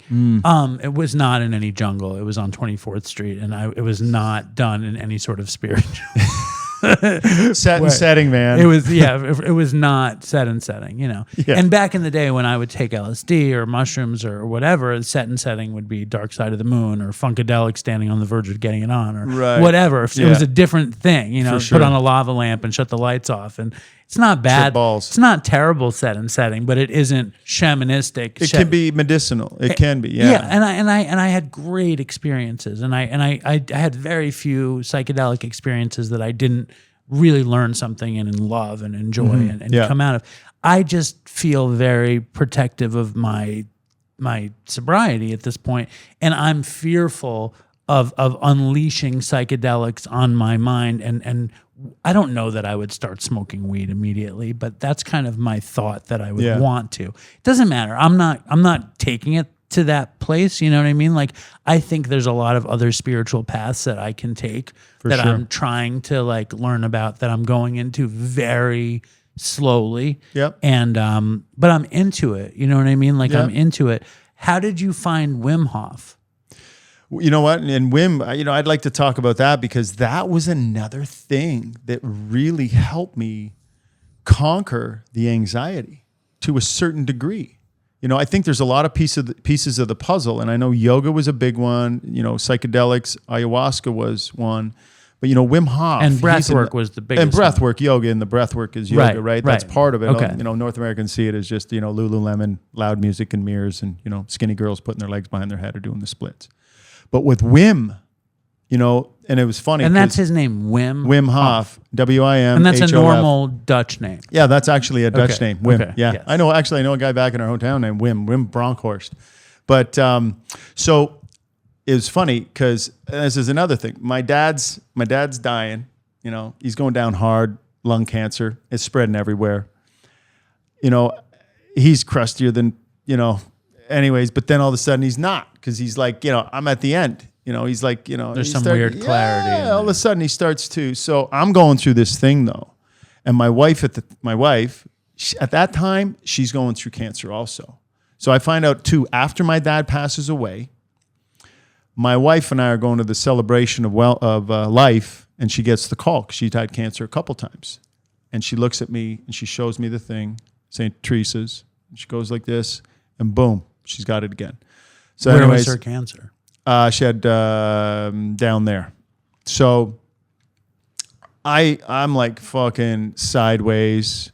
Now this, and guess what I do 4 days later? I like to play soccer. I'm like, fuck it. I'm going running after the celebration of wellness, or a celebration of his life, 4 days after he'd passed. And I turned and I tore my Achilles completely from the heel bone. So lost my dad. Wife's got cancer again. And I just the universe just said, you're standing still now for the next little while. So I kind of went off deep end a little, had a few drinks. This is about 10, 12 years ago.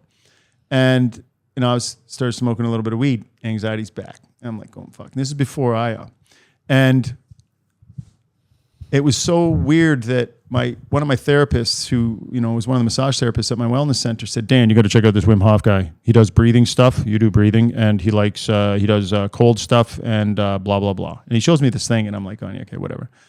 So I'm sitting there. I'm in a really dark place now, because a lot of shit had just happened in my life. And I just said, fuck. I'm looking at something on YouTube and this thing comes up, Superhuman or something. And it was Wim Hof. So I said, oh, fuck, I clicked on it. Showing all these guys like hanging with hooks in their back in India from like fucking just transcending pain. And I'm like, yeah, that doesn't superhuman. That looks super fucking stupid. Putting the fucking thing down their nose, down their, nick the heart, you're dead. But then it waits till the end and they show the superhuman Wim Hof.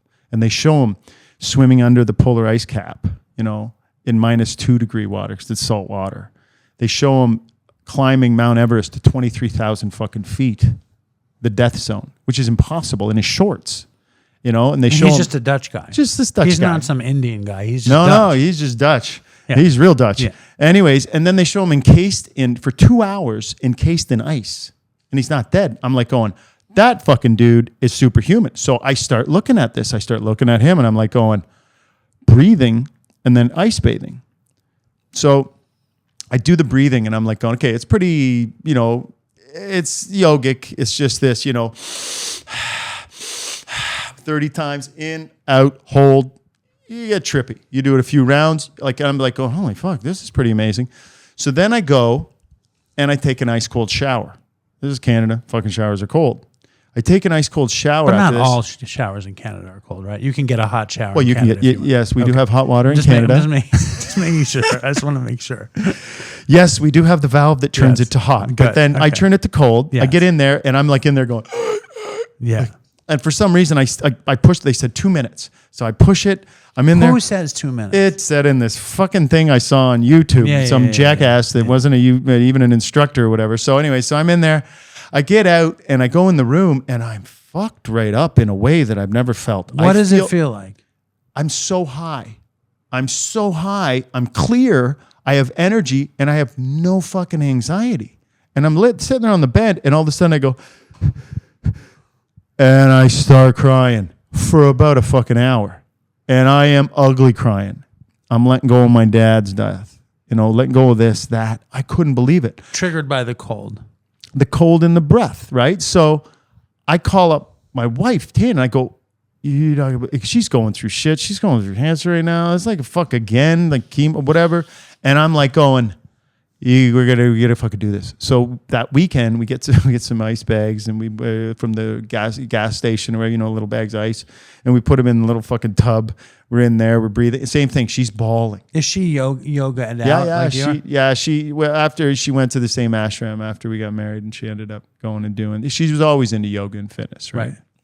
So we have these huge cathartic releases, and I'm just like, now I am like, holy fuck, I found something. I'm gonna be the Canadian Iceman now. So I start going in because the water's fucking cold in the winter, right? I mean, there's ice. We're chopping ice. I'm sitting in it 15 minutes.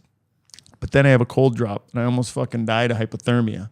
I'm like, fuck, I better learn. So I told my wife, I said, they have an instructor course. I'm going to go and take it. I want to meet this guy because he's helped us. But the crazy shit is, okay, and this is anecdotal, okay? Meaning don't try this at home kind of thing? But it's been shown there's no such thing as cures. I always tell people on my shit all the time, I say, don't believe a thing I say. Feel it, try it, make your decision. So she was always having trouble after chemo because of the chemo and the white blood count wouldn't come up. So she was having trouble with that. So you'd always have to get a shot to get her immune system to pop up, right? So when she went in for that shot after we've been practicing this stuff, they're like, well, your blood count's at like fucking 2,000 now instead of like 100 or 200. It fostered growth. It just, yeah. So we were like, and then she goes back and we saw the team, especially because she, she'd been there a few times. So she had a little team with her, specialists, whatever. And we're like, what have you been doing? And we're like, well, we've been doing this stuff. And they're like, oh, okay, whatever. But after that, I was like, I'm fucking meeting this dude. So I go and meet him, train with him, learned all the stuff, studied the science, just nerded out on it, and then just went hardcore on it. And I was teaching everywhere. I put like 2,000 people in ice baths in my retreats and that. But it pulled so much shit out of me. I had so many cathartic releases. Why? Why does cold do that? Not necessarily cold, it's the breath. Because that's the one thing that I do at a lot of my retreats is it's for trauma release. A lot of the people that I work with that have addiction problems, especially people with opioids that I've worked with, we get rid of the trauma, and that gives you a great foundation to then work 12-step program, whatever you want. But I've had people that are like ex-military and they're fucking on all kinds of stuff. Fucked. Right. And you know what? Tom right now, like he's an example. That kid leaves his house now. He's dating, got a girlfriend. He was an addict. Same shit. Like if you give somebody something else to feel and that thing that they're doing gives them control, that can change your life like that. Spark it. But I want to tell you something. See, we like, right? You got a fucking pharmacy in the base of your skull, in your reptilian brain. And it's been shown, Wayne State University did a thing on WIM, but they showed that when he was doing the cold, and they also did another thing in the Netherlands on it, but the releasing, you get a high level after the breathing, and also, especially the cold, you get, I think, a 3 or to 5 times baseline adrenaline and dopamine. When you put those fuckers together, it's like a speed. It's like a giant. But you have clarity. You have dopamine, and you don't have this anxiety that comes usually from Is that like high a level of stress. self-produced speedball? Yeah, but guess what else is in the speedball? Endocannabinoids and opioids that are endogenous, made by you. So not from the store pharmacy where there's a lot of side effects. So you're feeling this overwhelming sense of well-being. You're high as a kite, and there's no side effects. And when you come down off it, boom. So how does the ice and the breathing activate that? Well, because you go into such a sympathetic state. So the special forces use it as a simulator. Okay, so flight simulators in the Air Force. So when I started training, and we look at it this way with special forces, love ice bathing, because when you get into an ice bath, what happens is... I don't want to get into an ice bath. I know, bath. nobody does. We're programmed to hate the fucking cold. That's why people hate it. And that's why they freak out so much about it, right? Because you just hate the cold. It can kill you, right? It can. Time, it's cold's Sure. not that bad, but time will, It'll kill you. So it's only dangerous if it's with time. So what happens is that, look at it this way. When you go into an ice bath, your nervous system switches to sympathetic fight or flight in such a deep state that simulates the same thing if you were dropped into the LZ and you're shooting at somebody and they're shooting at you. So when you get into this ice bath, if you prep yourself for it, prime your pump, do some breath, feeling a little light, learn how to calm down. Right. Instead of getting all, Right. Some people come to my workshops, they didn't sleep the night before. I go, you're worrying about, you suffered in advance for something you're about to suffer. Why? So you waste all this energy. So I explain it, and we talk about it in with the military, is that we prep for it. You get in, it takes your breath away. But you do this, blow out. See, that's the other side of your nervous system. Sympathetic, parasympathetic, or sympathetic is fight or flight is when somebody scares the shit out of you, You breathe like boom. that. Right. You hold your breath. You gasp. So it tries to get you out. Your sympathetic nervous system says imminent danger. The only thing that adds danger is time, but you go, so you breathe out. It's going to take it away again. You breathe out. So all of a sudden you go, we do these little techniques. I show people little hacks to get them into the zone, and they're like, they quiet it down, and then I close eyes. Now they're breathing. So now they're in this really interesting state. So what happens is now you're in a very mindful state. It's fucking cold. That's the only thing you're dealing with. Guess what happens to all your problems? They go away. They're fucking gone. The only problem is how cold you are. And how far your balls have sucked up into your stomach. And then you're focusing on your breath so you can have some kind of way to deal with it. Exactly. And getting that focused on the breath is how it works. Right. So you get into the zone, and now you're in this really cold bath. The first 30 seconds is the shock. You get through that, and now you have this unique opportunity for this minute and a half left of that 2-minute ice bath, is if you can relax your body and start to relax your breath, and every time your mind says, get the fuck out, you go, I got it.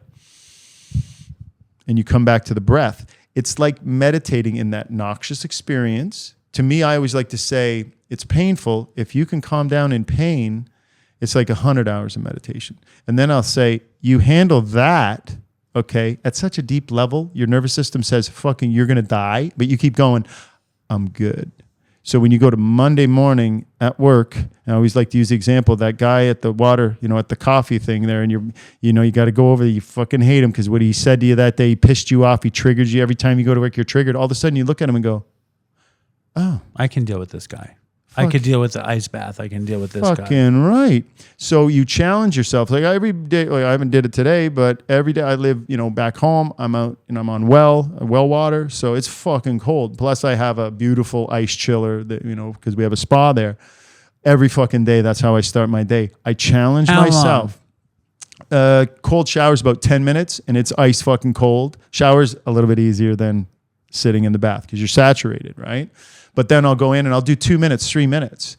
You don't have to see the problem in North America, and any is out there that listen, and the problem with us North Americans, Canadians and the US, yes, is that when we say to somebody here, 2 minutes is good, what do? 15. 20 is better. But the thing is then you're adding danger to it. So 2 minutes is great. Now, if somebody's got vasculature, and I work with Francois Hamann, who's thermogenesis. That's his he's a physiology professor at Ottawa University, and he works with militaries and NATO and all this stuff. And, he explained it to me. He goes, okay, more volume, somebody that's bigger. Like for me, getting in there is being thin like I am, it fucking hurt like hell. But my body got used to it. Somebody that has more volume, they can stay in a little bit longer. Of course, when I'm training special forces, we call hitting the walls. We make them sit in there for like 10 minutes. Right. And then we're shaking the side of the So tub. what about like a super beginner like me or the audience? Cool shower. You don't see, that's just and it. you get to turn on the heat at the end. When do you Yeah.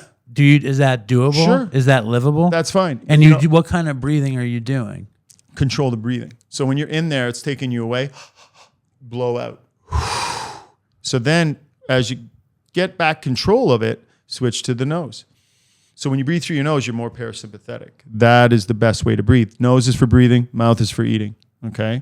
So that's the best way to do it. And now start with a cool shower. Actually, take your hot shower and just start bringing the heat off.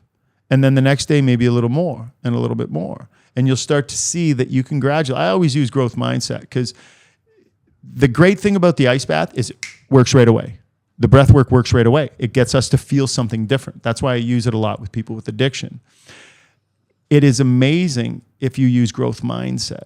And growth mindset is Do a little bit each day.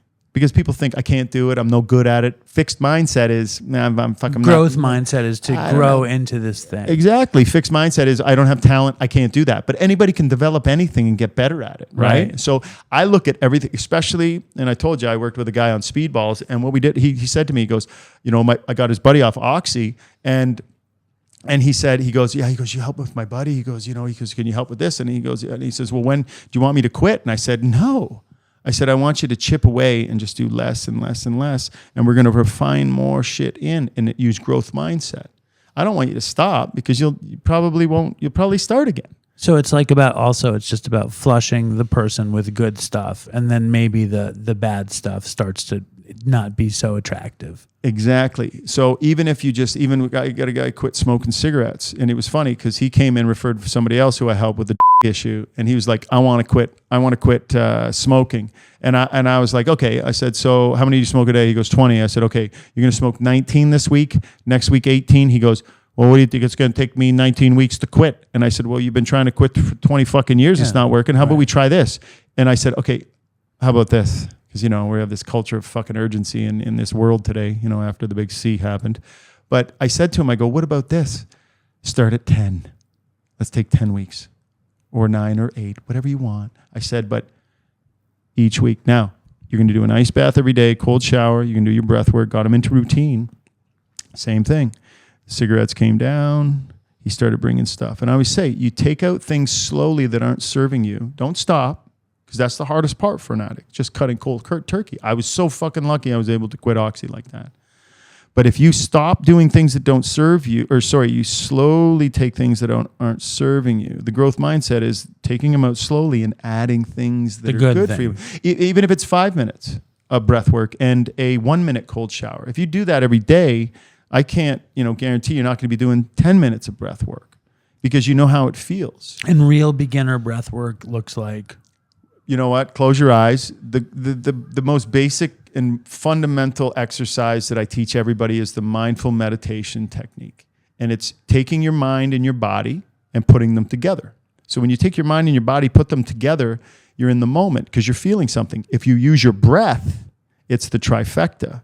Because now your breath's happening in the moment, you're following it, you're controlling it, and it's connecting your mind to your body. So you just close your eyes like we did at the beginning. And what you do is you relax your shoulders, try to relax your body, just be aware of where you are, and then focus tip of the nose, and then you breathe in slow through the nose, and you feel the breath come in.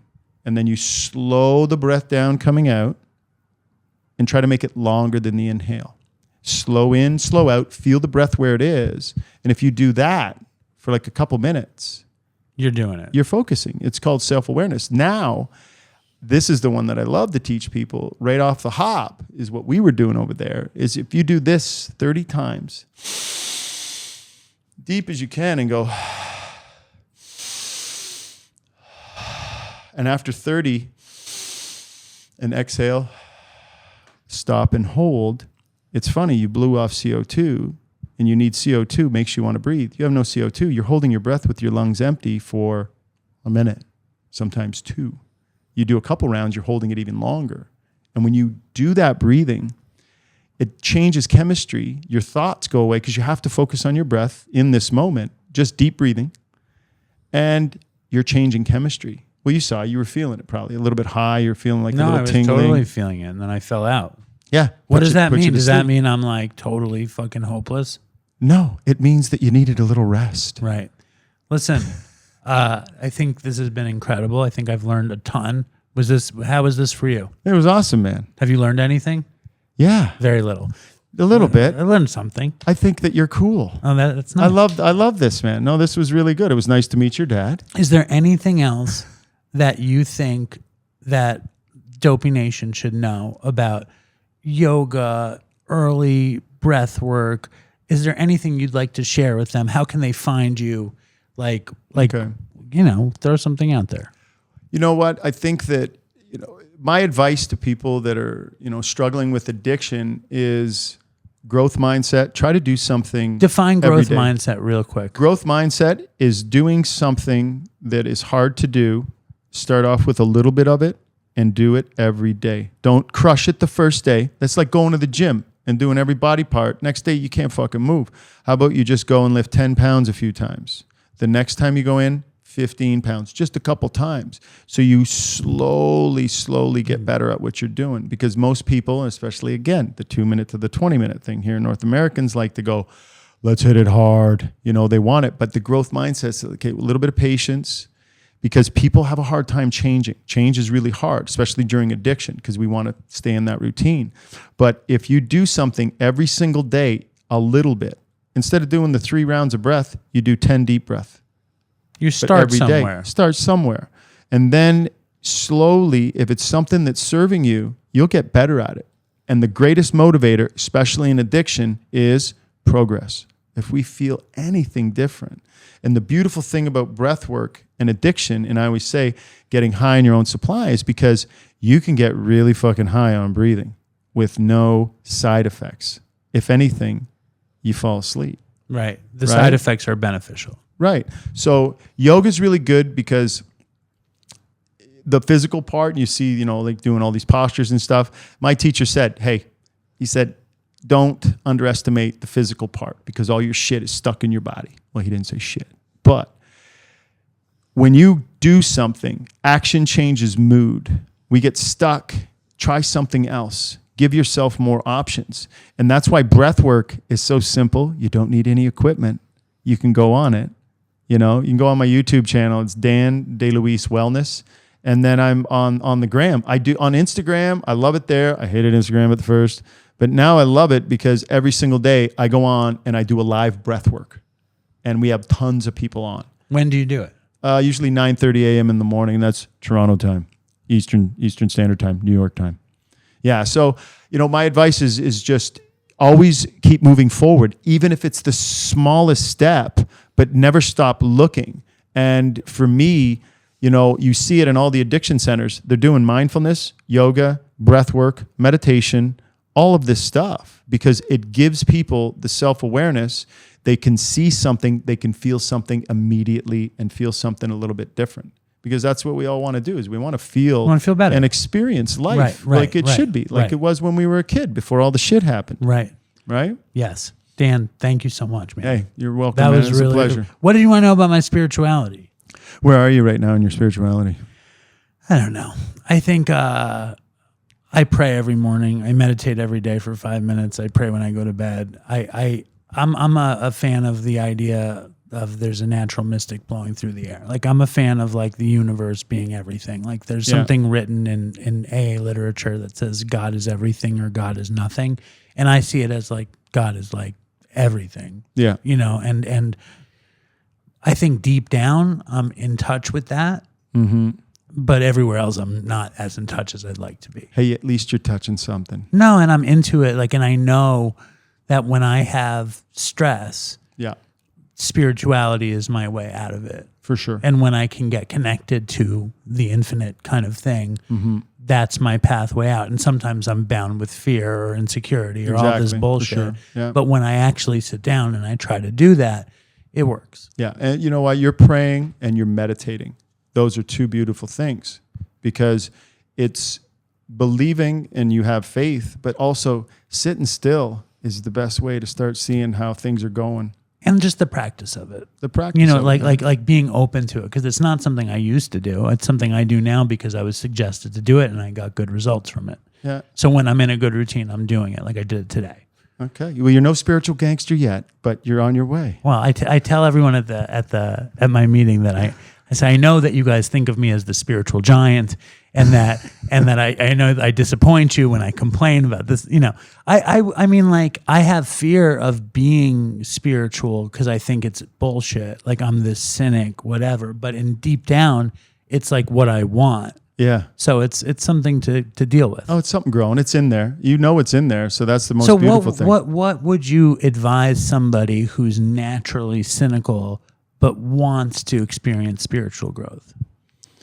Somebody that's cynical. So again, somebody that's cynical is in a very negative vibration. They're in a place where they're only looking on that one side, and you got to start changing your filter on things that are coming in. And Right. they have to want to change because it's probably their environment, it's their, and somebody that's cynical and negative all the time, not too many people are hanging around them. And if you are, it's for a short period of time. Right. So I think that, environment's big. If you're cynical and a negative and you're playing the victim, you got to give yourself options. There's other things out there. Because if you're going to play the victim, that's right. And it's weird though, because for me, it's this old school idea. But you showed up. You were like, "Do you want to do breath work?" I was like, "Let's go. Let's do it." Like, so I can say that I'm cynical, but in reality, I'm extremely open at the same time. No, but as long as you have an open heart. But I mean, being cynical is something that's kind of put inside of us because we always got to be on guard. What the hell's going on in this world? We got to be and trying to make sense of reality. Well, just think. There's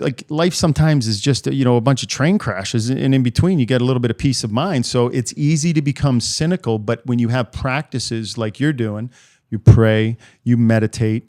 And now you're going to start breathing. Yeah, I am. When you do stuff like this, it actually changes the chemistry. It changes the narrative. It changes how you feel deep inside. So one thing that happens from those things is all of a sudden creativity, positivity, all these things. Those things are on the inside. It's just a light that needs to be rekindled. Right. Because we get a lot of trauma, baggage, all the bullshit that happens. And then all of a sudden we're stuck. But give yourself something else to do. And you get unstuck. Exactly. Options, man. Feel something else, because that's what life's about is to experience it, because everybody gets stuck in the world outside, and spirituality is what's on the inside. So you got to stop. You got to listen and maybe do some stuff, little practices that help you slow down and listen to what's on, because inside is a miracle of life, man. Right. Because if you stop and listen to what's happening in here, it's pretty magical. But instead we get stuck out there and we look for that negative, because a lot of shit can happen. I was just in the jungle. I was in Costa Rica for 4 months, meditating, doing all kinds of stuff. And then I came back and I'm in the concrete jungle here. Right. But I'm loving it because I love New York City, but I'm looking around. I saw some crazy shit already happen. Right. People fucking screaming at other people, and I'm like going, ooh, somebody's not having a good day. Right. Maybe do some breathing. It's amazing. It's the same world. Yeah. It is what it is. Thank you, Dan. This is awesome. Hey, it was a pleasure, Dave, man. It was awesome being here, man. And much love to the Dopey Nation. It was a pleasure, you guys. Thanks, Dan. Right on.